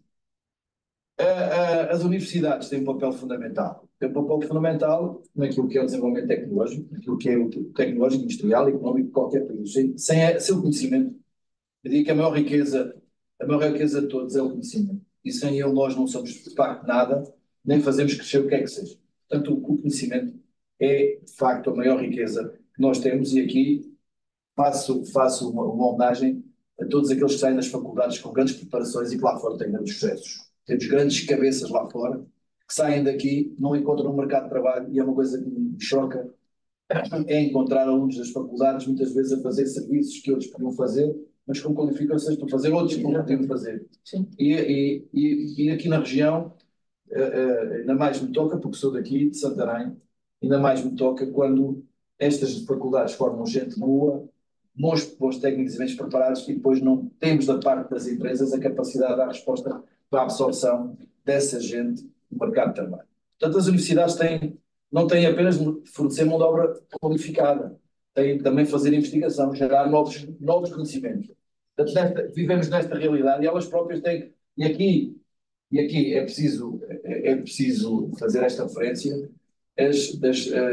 As academias, quando falamos de universidades, eu aqui falo dos politécnicos, universidades politécnicas, as academias têm de facto esta responsabilidade de criar também tecnologia, riqueza, e portanto nessa sua relação do dia a dia, restar patentes, criar empresas internas, fazer motivação com os seus próprios alunos para que eles sejam empreendedores. Portanto, vivemos de facto uma alteração de paradigma que é preciso intensificar, e é preciso juntar pessoas, juntar empresas, juntar vontades, juntar politécnicos, consciencializar as pessoas de que somos todos de facto precisos neste processo revolucionário, digamos assim, que importa trazer este país, porque de facto somos tão bons, descobrimos o mundo e passamos às vezes o tempo a discutir pin-ups, outras coisas. Bom, naquilo que diz a alteração de paradigma, eu cada vez que há umas eleições para este país, já tenho mais de 60 anos, estou sempre a pensar, agora é quê? Isto agora é que vai mudar. Isto agora vai mudar. E penso sempre, seja qual for o governo que entra, isto agora é que vai mudar. E penso sempre, sou sempre positivo, nunca sou negativo, e penso sempre que agora é que vai mudar. Mas eu espero que agora vá mudar, pronto, também é mais uma vez essa esperança, e como eu sou um homem de fé e um homem de esperança, tenho as duas coisas, talvez seja aqui uma forma de dobrar. Eu acho que os políticos, e agora falando naquilo que é a alteração, têm de facto reconhecer que a presença de uma universidade na região e as suas transferências de conhecimento são já uma riqueza para a região. Portanto, quando os políticos reconhecerem isso, reconhecem praticamente tudo. Entram num determinado caminho, numa determinada filosofia, e portanto que é preciso então desenvolver mecanismos e políticas que estimulem o fortalecimento das atividades de pesquisa académica ao nível local, de onde se aproveitam os resultados obtidos. Atividades mais robustas, diria sempre, toda a gente o diz, são capazes de gerar maiores externalidades locais, ou seja, são capazes de criar maior riqueza. Portanto, nessa relação das empresas com as faculdades, o poder político tem que olhar para esta relação. Tem uma responsabilidade de exatamente. Fala-se em tanto de responsabilidade social, eu diria responsabilidade política. No meio destas circunstâncias. Quantos são alunos? Eu não sou engenheiro. Sou da área do direito, fui para os números, fui ao contrário, fui para o direito. Quando efetivamente temos estudantes que são obrigados a desistir ou ir trabalhar para poderem continuar a aplicar os seus cursos, esta realidade é triste. Perdem-se talentos, e há alunos que efetivamente conseguem educar-se sozinhos. Ora, compete ao governo, a qualquer governo, criar condições. Nós temos aqui, de facto, aqui boas residências aqui, foram criadas não há muitos anos, e diz que vieram alavancar e chamar os alunos para aqui. Os alunos não oferecido. Olha, é preciso investir mais residências universitárias. E é também, faz a matéria, portanto, fiscal, IRC, dar também contrapartidas aos empresários, porque, enfim, têm suas responsabilidades, são microempresários, são pequenas empresas, é preciso também criar condições. Portanto, há aqui um mix de atuação, tal como estava a dizer aqui, portanto, o nosso presidente da NSA, que é preciso haver aqui uma conjugação de ideias e de vontade. Infelizmente, quem devia sai aquilo que disse não está, não é? Não, mas tem que ser assim, não há outra hipótese de caminharmos, não é? Portanto, esta alteração de paradigma que eu gosto, como eu digo, e eu digo sempre, agora é que é. Agora é que é. Agora é que vai. Portanto, existe que se introduzam políticas a nível local e regional que possam estabelecer mecanismos de estímulo e fortalecimento desses benefícios, ou seja, apoios para os pesquisadores académicos, apoios para as empresas que admitem esses estagiários. Portanto, estes mecanismos de colaboração possam ser complementares às figuras institucionais já criadas e que possam, de facto, fortalecer esta alteração. Nós hoje na NERSAN mantemos esta relação desde os pequeninos e tal técnico, não deixa mentir, o Dr. Pedro Félix. Nós fazemos, desde pequeninos, fazemos workarounds nas escolas sobre empreendedorismo, em várias escolas do distrito, do do norte ao sul. Empreendedorismo jovem. Quando é muito criando empresários para a vida, como costumo dizer, criando empresários para a vida. Portanto, temos esta relação e também temos uma relação que é de aproximação às empresas e de grandes estímulos, dizendo, vamos trabalhar com as academias, eu estou aqui a dar um sinal, nós estamos aqui a dar um sinal, os protocolos que temos assinados têm exatamente esta filosofia e, portanto, não há para as empresas, então aqui muitos empresários, não há para as empresas uma forma de evoluir, uma forma de crescer, uma forma de inovar, se não incorporarem esta gente que vem das faculdades e, como aqui foi dito, darem-lhes a oportunidade. Porque, como vocês quatro conseguiram afirmar aquilo que são os vossos problemas, não há que ser tímidos e não os conseguir afirmar. Porque, na realidade, não é líder aquele que não ouviu. Esse não é líder. Portanto, o líder é aquele que tem capacidade de ouvir. Portanto, vocês têm que se afirmar, para os alunos se afirmar, para que, de facto, encontrem os verdadeiros líderes que os possam acompanhar. Para terminar de uma forma simples, eu trago aqui uma afirmação que é, e aqui não esqueço, já aqui falei hoje particularmente com alguém desta casa, que as relações internacionais são extremamente importantes. As faculdades que se abrem de forma internacional importam ideias novas e, portanto, abrem novos caminhos. Portanto, nesta visão da internacionalização, cabe também fazer referência, porque ela faz aportar muito conhecimento e esse conhecimento de investigação, os investigadores têm uma realidade com eles próprios, não são invejosos a transmitir o conhecimento. Ou seja, o conhecimento é de todos e a medicina transmite o conhecimento, a engenharia transmite o conhecimento, os economistas transmitem o conhecimento, os informáticos transmitem o conhecimento e é nessa transmissão de conhecimento que vem das faculdades e que é aberta e que é livre que se intensifica realmente aquilo que é o conhecimento também interno e esse desenvolvimento. Eu diria que as relações universidades e empresas precisam de ser complementadas por acordos de financiamento, já estou a falar para os políticos, mais flexíveis, visando atender configurações mais diversificadas de redes de universidades e outros atores locais não locais, de forma a abordar diferentes conjuntos de necessidades e desenvolvimento. Isso terminava só com uma afirmação, é que, de facto, juntos, todos, quer os empresários, quer as escolas, quer o poder político local e regional, juntos podemos, de facto, fazer o Decidir Fazer ao mais forte, e falo por Santarém, mais forte, e portanto juntos crescemos mais fortes e conseguimos desenvolver. E é isto que eu tenho a transmitir, num auditório que tem gente ilustre, com experiência profissional e académica, mas que de facto não rejeita com certeza nenhuma das minhas palavras, nem dos restantes oradores. De facto, esta é a realidade. Não conseguimos hoje em dia desenvolver se não for em rede. E aqui os meus parabéns, porque o Politécnico tem exatamente esta visão e este trabalho em rede vai com certeza fazê-lo alcançar os objetivos que é fazer com que os seus alunos se integrem, os seus alunos não saiam da região e as empresas também cresçam mais fortes com o conhecimento que aqui se obtém desta faculdade. Muito obrigado pela oportunidade de falar.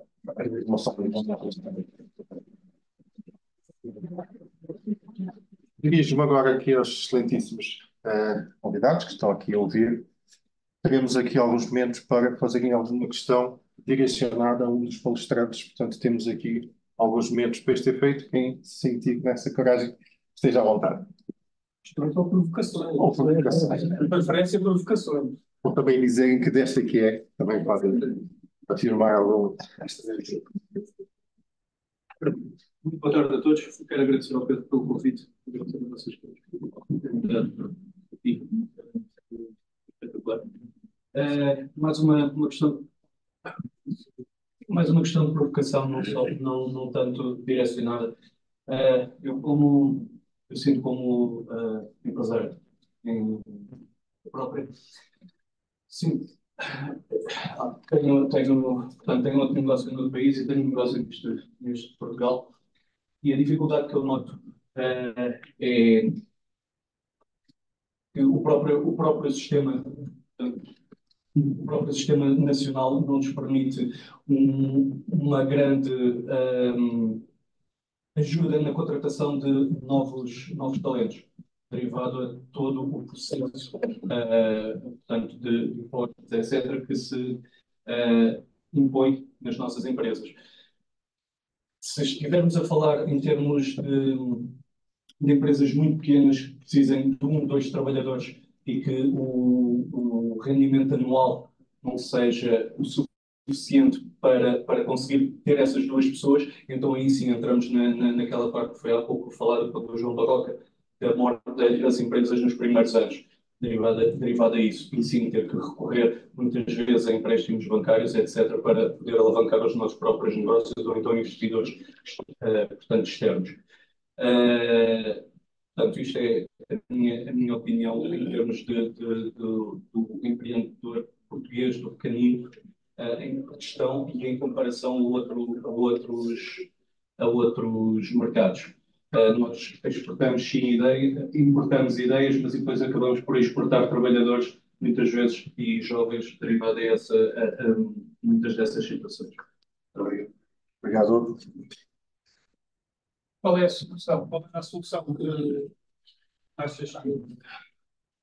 É assim, o país tem certas e determinadas ferramentas para a ajuda à contratação. Por exemplo, o ano passado, em 2023, tinham, portanto, a ajuda à contratação através do ordenado mínimo, a entrada de alguma capital pela parte do governo.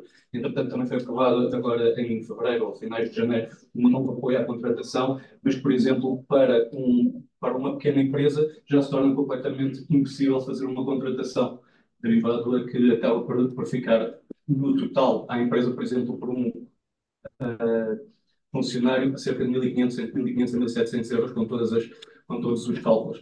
Portanto, se a empresa tiver uma ideia de começar a crescer, a faturação terá que ser imensa para poder suportar esses custos. Portanto, se calhar uma melhor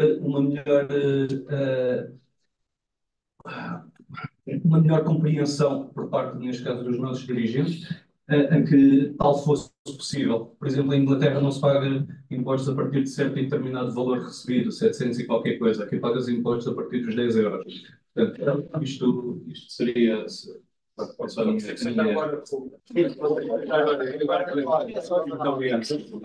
é uma intervenção que é desta. Eu queria só fazer uma pergunta sobre isso e não queria deixar de elucidar, porque acho que há um raço que é interessante do que estás a falar. Eu acho que o Estado não tem essa percepção por um motivo muito básico e simples. É que se fizessem um rácio dos deputados que já geriram empresas pequenas, eu acho que sim, enfim. E eles não podem percepcionar uma coisa que nunca fizeram. Portanto, esse paradigma tem que mudar, mas isso nunca vai existir, só para sermos muito claros. Okay? Portanto, temos que jogar com as ferramentas de quem não sabe. E adequarmos ao nosso país ou adequarmos a outro país qualquer. Eu sou mais pessimista do que o Cádio Augusto. Não é desta. Sou mais pessimista nesse sentido e já não acredito nisso. Eu acredito no que vou fazer, no que eu posso modificar. E se calhar vais ter que acreditar mesmo. Só acrescentar muito rapidamente aqui, como é que chamamos ao longo? Hugo, aquilo que disse é a realidade sentida. E essa realidade, portanto, tem que prejudicar, entre aspas, a contratação de novos talentos. Eu concordo consigo. Eu acho que é preciso redefinir políticas ativas de emprego, subsídios, Mas subsídios que sejam, portanto, enfim, regulados, visionados, monitorizados para jovens que efetivamente saem com os seus diplomas e querem dar o mundo do trabalho. Há algumas políticas na administração pública e no setor público. É redutora. Eu acho que é preciso estender essas novas políticas a todos os setores sociais, seja uma empresa privada, seja uma empresa pública. Aliás, nós temos empresas públicas, temos 3 ou 4, às vezes muito mal geridas, e bem geridas, e mal geridas, etc. Portanto, o nosso tecido empresarial é privado. É privado. Isso hoje, se é daí que vai buscar e constituir, portanto, o nosso orçamento, as receitas do Orçamento Geral do Estado, é preciso que o Estado também, o governo, os governos, apostem em novas políticas, no reforço de políticas ativas de ajuda aos nossos jovens e aos nossos empresários, quer sejam aqui, quer pertençam ao setor público, quer sejam a grande maioria, quer do setor privado. Portanto, isso é preciso de políticas de reivindicação, é preciso criar mecanismos de pressão neste sentido, pressionar os nossos governos e pressioná-los talvez numa altura em que há processos eleitorais. Agora já houve, Mas a provocação do Hugo temos que os convidar, os decisores políticos, para estes nossos. É verdade, é verdade. Está registado e na próxima edição. Está a ser transmitido em streaming no YouTube. Vamos tentar. Certeza daqueles que estão lá. Muito obrigado. E há aqui mais. Temos aqui mais, mas assim deste. Começa a fazer inscrições que é para. Começa por aí, sim, então. Então, boa tarde. O meu nome é Pedro Guedes, sou empresário. Já aprendi uma coisa nesta sala, é que eu pensava que só há 7 anos é que era empreendedor, porque eu saí de Angola, não tive durante 10 anos, mas obrigado ao professor António Mourão, porque afinal eu fui empreendedor aos 10 anos, porque pegava num carro de mão, vinha um senhor aqui de Almeirim, vinha à minha casa deixar os melões, e eu na minha aldeia corria a aldeia com o carro de mão a vender os melões porta a porta. Portanto, obrigado professor, eu não sabia que aos 10 anos eu já era um empreendedor. Não quero ter vindo aqui. Valeu a pena vir aqui. E também comecei a aprender que tinha que ser mais empreendedor ainda. É que isso não chegava. Então, quando vinha ao verão, o pessoal que ia aqui do Rio Antejo passava a minha terra para as praias, eu comecei a ter uma cadeirinha com um chapéu de sol e o pessoal parava para comprar os molhos. Uma parte, isto é. Mas isto é a realidade daquilo que estávamos há pouco a falar, que é dar com as pessoas a vontade de ser empreendedoras. Eu fui bancário durante 15 anos, eu costumava dizer como é que havia colegas que queriam ser caixas toda a vida e não queriam ser gestores, não queriam passar a gestores, porque era a maneira de ser deles. Eles queriam o quê? Conforto e estar na sua zona de conforto sem arriscar. Certo? Portanto, o que eu tenho a dizer em relação ao que eu ouvi hoje é o seguinte: como empresário, eu tenho a dizer que já dei a possibilidade a jovens trabalharem comigo, ficarem comigo. Eu estou só há 7 anos como uma microempresa, mas numa reunião, e estão aqui vários colegas nossos do BNI, numa reunião eu convidei uma rapariga para vir estagiar comigo, isto foi no IFP, e a rapariga ficou 3 anos comigo. Portanto, eu dei-lhe a oportunidade. Isto foi numa reunião como esta, exatamente hoje. E como essa foi uma experiência que para mim foi rica, o que eu quero partilhar hoje aqui é que o que eu gostaria de fazer como empresário, eu concordo com porque é difícil, porque nós não temos apoios. E se a empresa é microempresa, pode não ter rendimentos para conseguir dar o ordenado, ou neste caso, o rendimento a alguém que vai trabalhar connosco, que por muito que queira, às vezes não consegue dar a contrapartida da produtividade. É duplamente penalizada. Exatamente. Portanto, o que eu digo é o seguinte: a abertura que nós temos que ter como empreendedores e como empresários é, por exemplo, o Pedro, que está ali, disse-me: se continuares como estás e não te abrires um pouco à nova tecnologia, aos online e a tudo isso, a tua empresa vai morrer porque tu não vais continuar. Mas, falando também aqui com uma colega, eu estava a dizer o seguinte: o online tem que ser um complemento de uma empresa. E no meu caso, que é uma área comercial, tem que ter vendedores. E estes vendedores, eu costumo dizer o seguinte: como é que eu posso atrair um jovem que está na universidade? Primeiro, eu não lhe digo que vou-lhe dar um cargo de vendedor. Vais ser o meu responsável comercial nesta tua área. Porque ele vai se sentir mais motivado do que eu dizer que ele vai ser vendedor. E quando há pouco estávamos a dizer, na interdisciplina que há das cadeiras, há pouco aquela jovem disse: a mim ninguém me disse como é que eu falava em público. E já alguém disse a um jovem, quando lhe diz: olha, está aqui um catálogo e vais vender, e ele leva 10 nomes no primeiro dia, Alguém ensinou como é que ultrapassam os obstáculos? Como é que aqueles nãos daquele dia podem transformar em sims? E como é que aquilo foi uma experiência que pode ser ultrapassada, ultrapassando os obstáculos e transformando aquilo como um sucesso em 9 nãos e um sim no próximo dia? Isso possivelmente não se aprende nas universidades. Quando está no ensino secundário, eu dei curso em Angola, finanças para não financeiros. Eu tenho um filho com 20 anos que está na universidade e quando foi para a universidade não tinha mínima literacia financeira. E nós somos um país com dificuldade de literacia financeira, que ela não é dada mais cedo do que nas universidades. A proposta que eu faço é o seguinte, tal como fiz no IFP, eu dou a abertura a 2 jovens deste Politécnico que querem estagiar comigo na minha empresa, sendo que o que eu tenho para dar a eles é o seguinte, 80, 20. 20 para os meus custos, eu dou 80 a eles. Esta tem que ser a capacidade do empresário que diz, eu não quero ganhar dinheiro, eu quero dar a possibilidade de um jovem compreender como é que ele pode ganhar dinheiro e eu, como empresário, dar-lhe uma oportunidade de ele ter um local de emprego. E, acima de tudo também, esses 2 jovens que estão comigo podem trazer para o Politécnico o desafio de dizer, eu preciso de fazer um estudo, e há pouco a academia estava a dizer que essa é a possibilidade das empresas também nos ajudarem a dizer, ok, deem-nos a possibilidade dos nossos jovens trabalharem um estudo sobre a vossa empresa e como é que ela vos pode ajudar a vocês crescerem como empresa. É esta ligação entre empresários e politécnicos, entre empresários e alunos dos politécnicos, que possamos futuramente, e é isso que eu estou a dizer, eu não quero vendedores. Eu quero que 2 alunos deste Politécnico possam estagiar na minha empresa, sejam responsáveis por algo que eu lhes dou para a sua responsabilidade, e a responsabilidade é que faz com que eles também se sintam mais responsáveis, e dando-lhe a eles também, não um estágio gratuito, mas sim também remunerá-los pelo que é o seu estágio, em contrapartida dizer a eles, aproveitem esta oportunidade e tragam-me da vossa universidade um estudo que ajuda-me a mim a melhorar como empresário, porque eu estou aberto que o vosso trabalho vai-me ajudar a mim. Amanhã vocês não serão responsáveis por não fazer parte da minha empresa. E esta tem que ser a visão que os empresários têm que ter. Não é tirar partido dos subsídios, nem tirar partido só dos alunos, porque é grátis. Não. É fazer ver que eles são uma mais-valia para que, se acreditarem na empresa onde estão a trabalhar, eles são uma mais-valia para a empresa e mais tarde essa empresa poderá ser o futuro deles. Obrigado. Vamos seguir aqui as inscrições, senão. Sim, aqui, já estavam aqui antes. Já chega aí, é só para.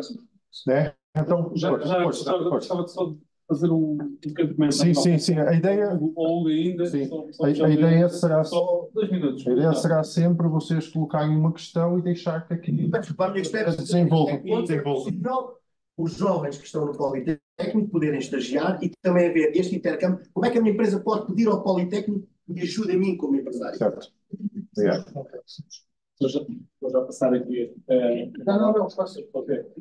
Ali, em relação ao tema do Google também, nomeadamente em relação aos apoios que existem, eu diria que, e aqui um bocadinho enquanto a mim falo, uma das coisas que a minha empresa faz é precisamente certos investimentos e serviços financeiros, mas percebo muito bem as dores dos empresários, porque na realidade, para além de haver uma dispersão muito grande de informação, por vezes até me parece que em determinadas áreas até há apoios a mais, de facto. A questão, por vezes, é chegarmos a esses apoios, na verdade, percebemos qual é o apoio que é mais adequado para nós, e depois temos outra coisa, de facto, que é admitindo que os apoios certos até estão criados, não estão, é um facto, mas admitindo que até possam estar, temos outra coisa, diria, mais ajusante do processo para aceder ao apoio, ou para aceder ao incentivo, que é, de facto, a burocracia. Não é? Nós estamos ainda num país muita burocracia, mesmo com o Simplex, com a transformação digital.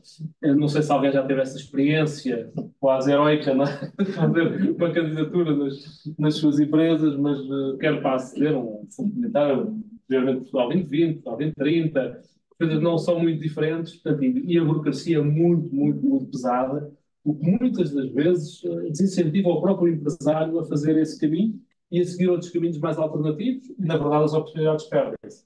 Perde-se a oportunidade para o empresário, para alavancar o seu investimento e ter direito a fundos por direito, deveria ter, não é? Cofinanciados do Estado português. Perde só a oportunidade do Estado português e executar os fundos que vêm da Comunidade Europeia para nós.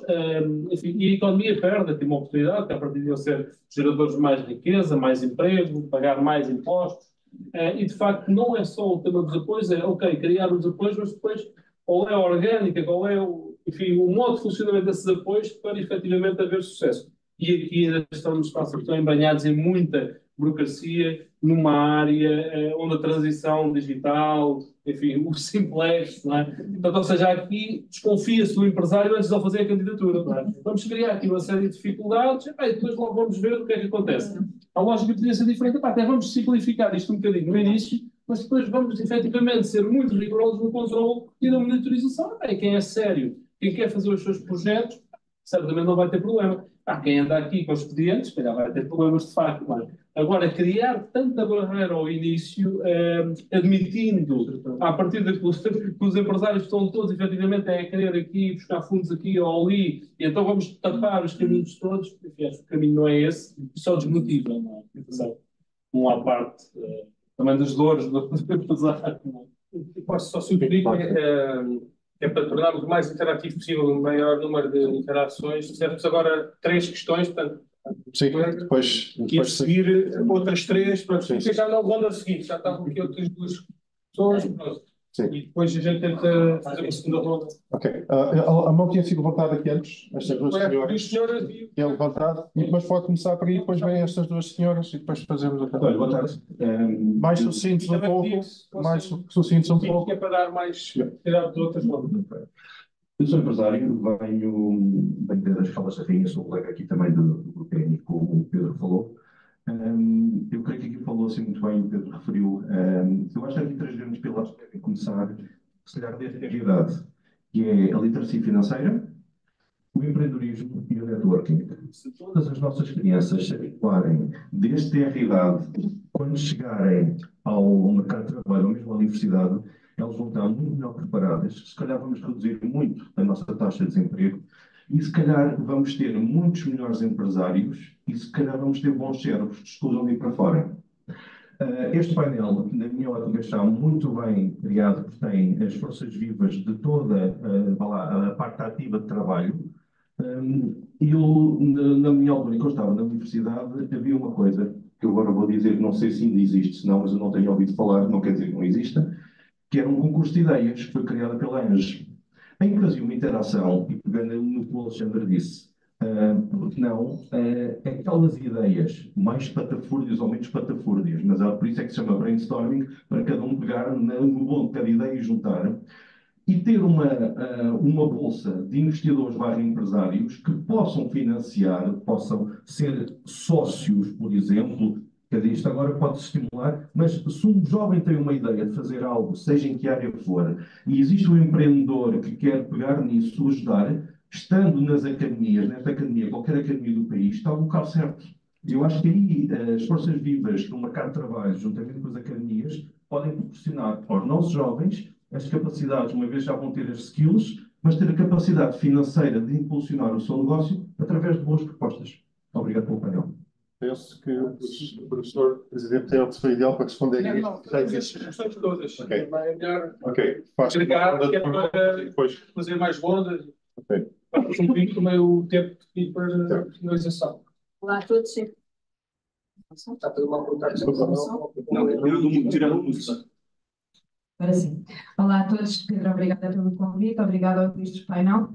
Eu sou a Natasha Correia, entre vários papéis sou empreendedora, sou voluntária em várias associações, sou professora do ensino técnico profissional do secundário, também estou ligada à política a nível autárquico e as minhas questões vão no sentido de que está a haver cada vez mais investimento na formação. Estão a haver cada vez mais talentos a saírem desta formação onde há este investimento, mas estamos a perder muito estes talentos para o estrangeiro. E eu gostava de saber se vocês têm algumas ideias a sugerir, porque eu também não tenho tanta fé nestas novas ideologias políticas que estão a tentar ser implementadas. Gostava de ter, mas não tenho. E a minha questão é nesse sentido, é quais seriam as sugestões para fazer essa retenção e se têm aí convosco esses dados estatísticos ou uma noção estatística da retenção desses jovens que estagiam e que ficam nas empresas onde estão a estagiar ou que são incentivados a empreender através dessas empresas nessas áreas.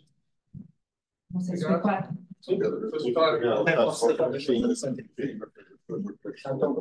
Boa tarde, o meu nome é Paula Lourenço e sou diretora de Pessoas e Cultura da Politejo, uma empresa que tem 400 pessoas no mundo, 200 em Portugal.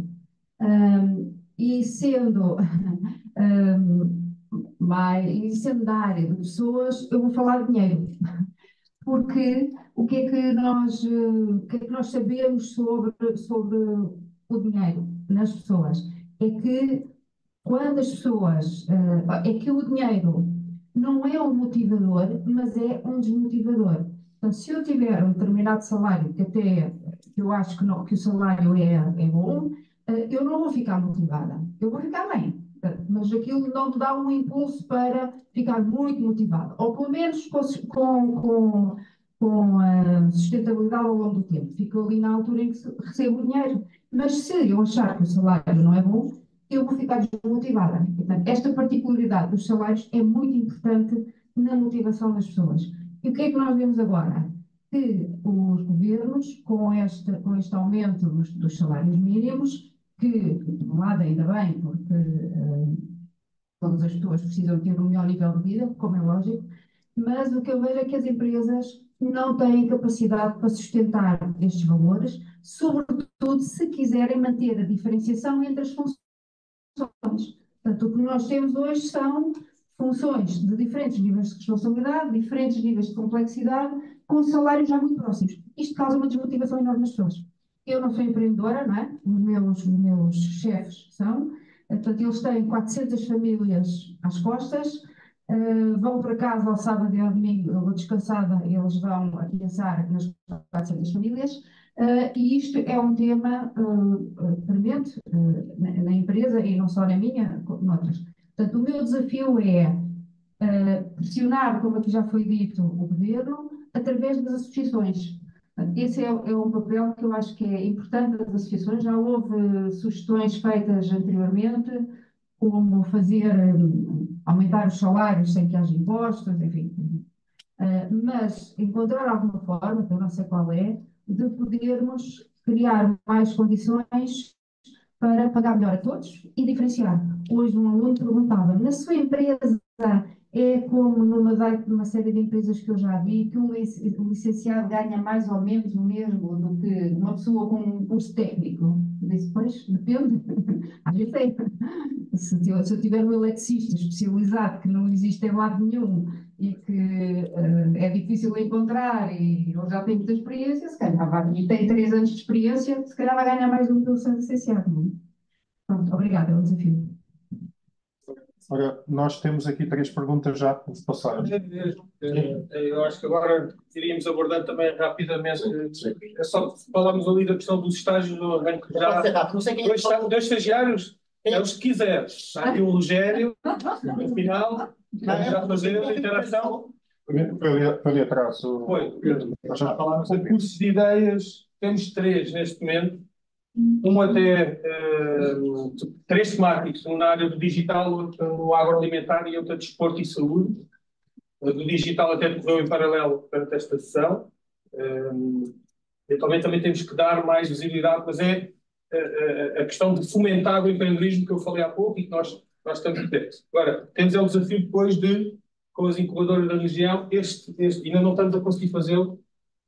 Esta criatividade e inovação tem que ser apoiada depois para que estas ideias possam transformar em negócio.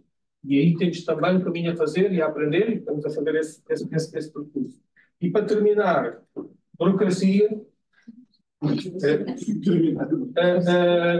Nós, é um problema do país, mais uma vez, temos que melhorar esta questão, é trazer aqui os decisores, ou formamos um partido político. Temos que fazer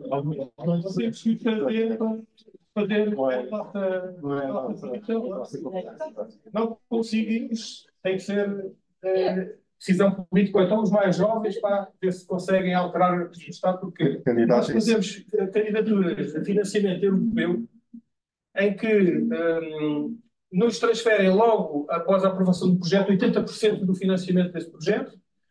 Nós vamos dando conta do que é que está a ser feito e os projetos são avaliados e fechado o relatório final com os restantes 20%.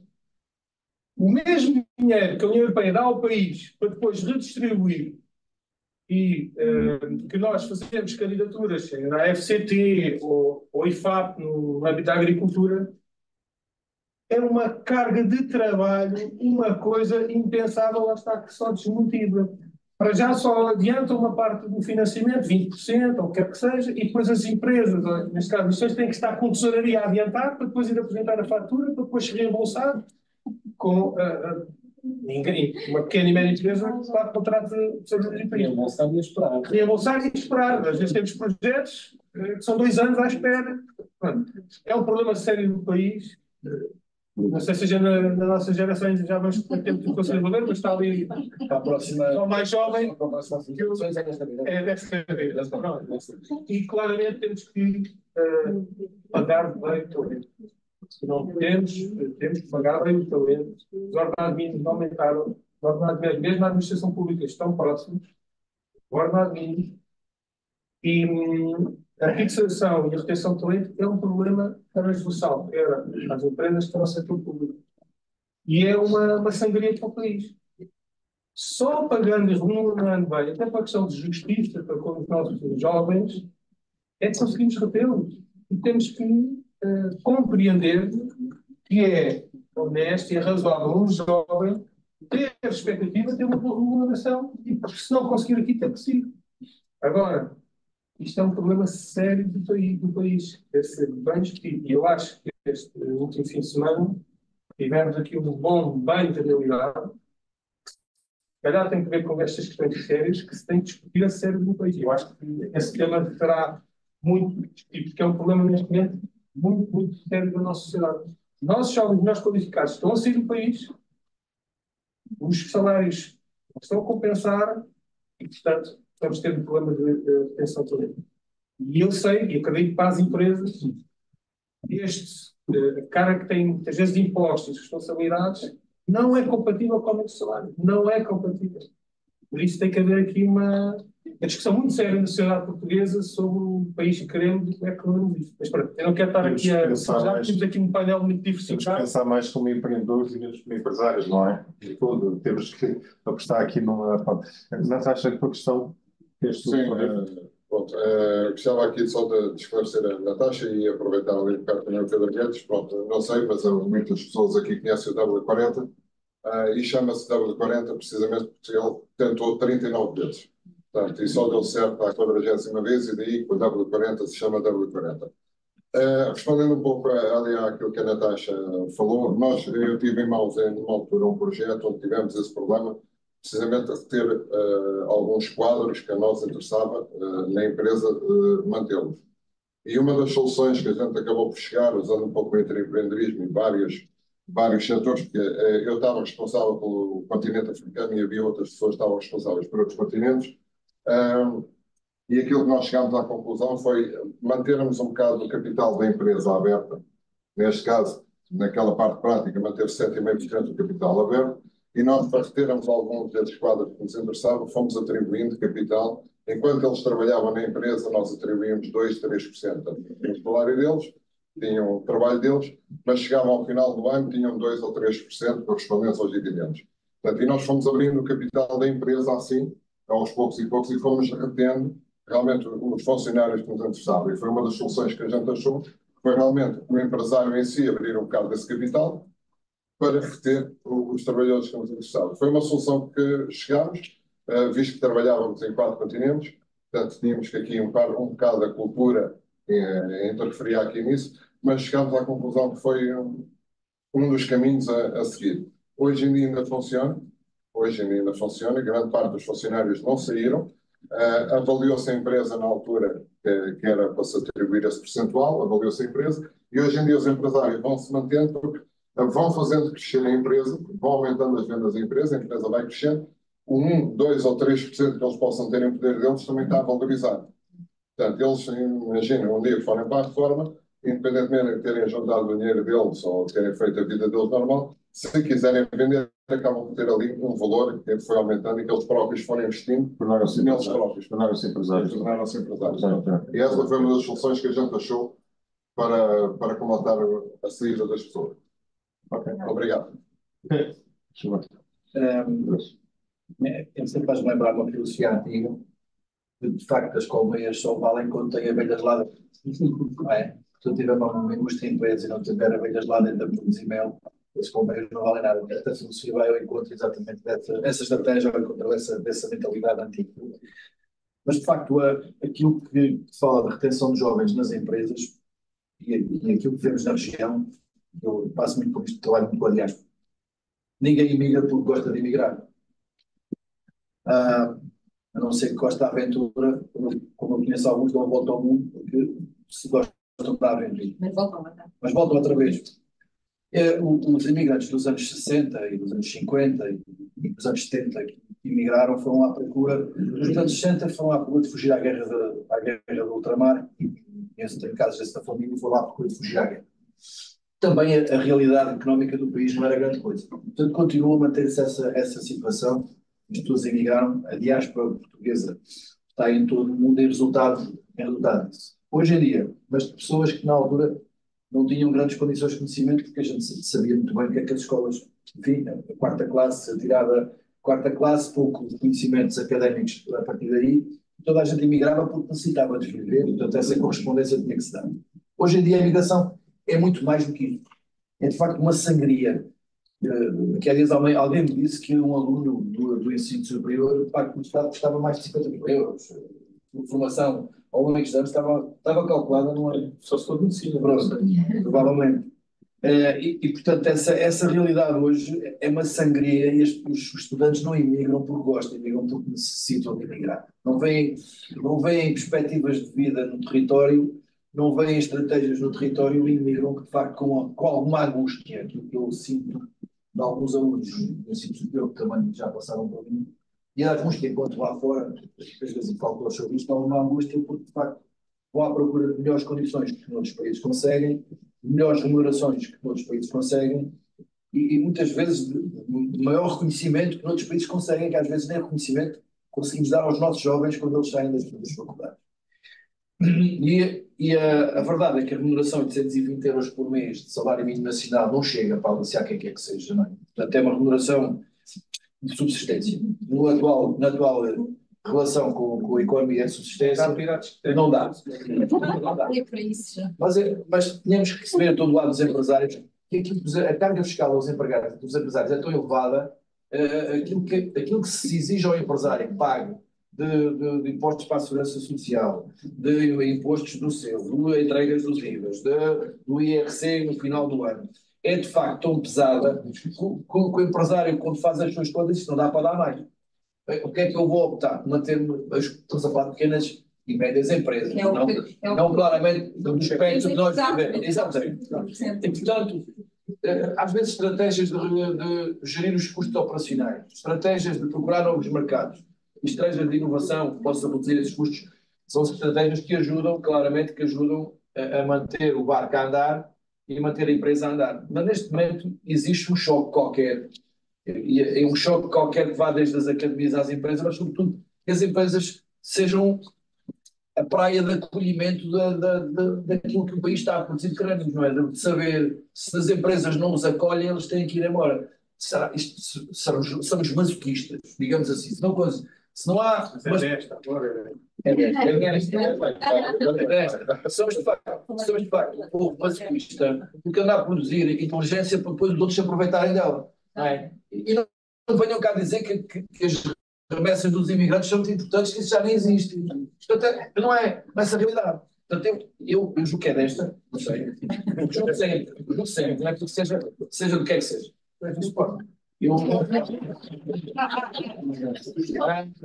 Essa pergunta fazem várias vezes, eu respondo. A bandeira nacional tem duas cores. Se bem se recorda que é a vermelha e a verde. Portanto, tenho sempre algum verde no meu coração. Também gosto de sofrer. Por outro lado, vou ser politicamente incorreto. Há aí uns crânios que falam no simplex. Muitas vezes não é mais do que a insegurança jurídica.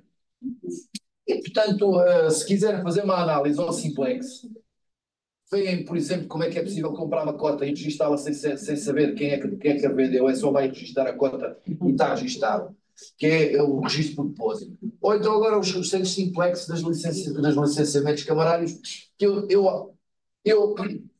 diria, desculpem, que agora também já estou numa geração em que a gente vai dizer novas coisas, nos preocupamos com a carreira política, é uma coisa que nos preocupa. Mas, mais que o simplex, eu acho que devíamos reforçar as instituições públicas com mais empenho e mais profissionalismo. E sem desprimor nenhum para os profissionais que estão na função pública. Sem desprimor, tenho encontrado ao longo da minha vida profissionais de excelência. E, portanto, se calhar havia necessidade de o fazer, porque o simplex que eu tenho visto, de facto, tem, em alguns aspectos, eu deve ser aqui dois, e agora vamos ver o que é que vai dar estas questões do simplex nos licenciamentos. Mas fazer uma escritura sem ser necessário licença de utilização, vai com certeza trazer aí uma série de problemas. Transmitir uma cota sem o conservador verificar e transmitir do A para o B, sem sequer o cônjuge do A ou o cônjuge do B autorizar a cedência da cota. Portanto, eu acho que isto é de facto de grandes crânios. Nós temos aí a simplificar isto para ver se a gente consegue andar para a frente, mas na verdade não andamos muito. Mas é desta, pronto. Tenho dito. Muito obrigado. Eu vou terminar aqui. Também é muito rápido, também, eventualmente já estamos a passar o nosso tempo disponível. Só duas questões. Eu sou de Braga, não sei se cheguei a falar nesse sentido, basicamente. E temos lá um círculo fechado que nós fazemos um bocado que eu chamo de Shark Tank de Braga. Eu deixo um repto aqui em baixo, se quiserem, que eu venha cá de vez em quando. Criem uma instituição qualquer em que possam haver 3 ou 4 investidores que olhem para os miúdos e empresas que já existam e que nós possamos impulsionar esse tecido, ok? Eu estou disponível para isso. Segunda opinião, a parte da formação. Eu já sou empresário há 30 anos, nunca entrei em formação nem em projeto nenhum do Estado. Acho que o Estado é um inibidor, não é um facilitador de nada. Okay? Portanto, só para termos essa noção, portanto, nunca gosto que criem paralelismos de nada. Portanto, temos que incorrer em alguma coisa, né? A questão também fundamental, realmente o salário mínimo é rígido em Portugal, mas temos que ter a noção, se formos a extrapolar 5 ao 10, o salário mínimo significa 1.352 euros como uma entidade empregadora, ok? E nem sempre, e pior não aos 1.352 euros. É a taxa de imposto que fica para o Estado, que não é o funcionário, o assalariado ou o colaborador que fica com ela. Isso é o grande problema. O Estado, neste momento, aumentar os salários mínimos, está a arrecadar cada vez mais imposto e não a promover o emprego. É a minha ideia que eu tenho. Mais uma vez, uma salva de palmas. Uma última ronda, porque havia ali mais. É às 5 horas, acho que vai. Não, já vamos passar o tempo. Era suposto ser às 5, nós estamos já. Às 5h20. Quem mais tinha questões para fazer? Havia uma outra questão, só que eu pensei que ainda houvesse uma segunda ronda, não sei se... Alguém que ainda tinha uma questão para fazer? Ainda faremos. Eu percebi mal. Eu acho que não. Eu acho que conseguimos. Portanto, excelente. Eu agora vou pedir uma especial atenção às minhas palavras. Eu vou ler aqui um texto que preparei. Tive a ajuda do ChatGPT, mas isto não é para dizer. O que é facto é que eu vejo-me nestas palavras e eu vou ler, e é aquele tal anúncio final que aqueles que conseguiram resistir até o fim vão ter a oportunidade de ouvir. Caras, não é? Convém, e caros presentes, distinguidos convidados e mentes inovadoras da nação. É com grande satisfação que vos agradeço por este evento extraordinário, onde a criatividade, a engenhosidade e o pensamento visionário se encontraram.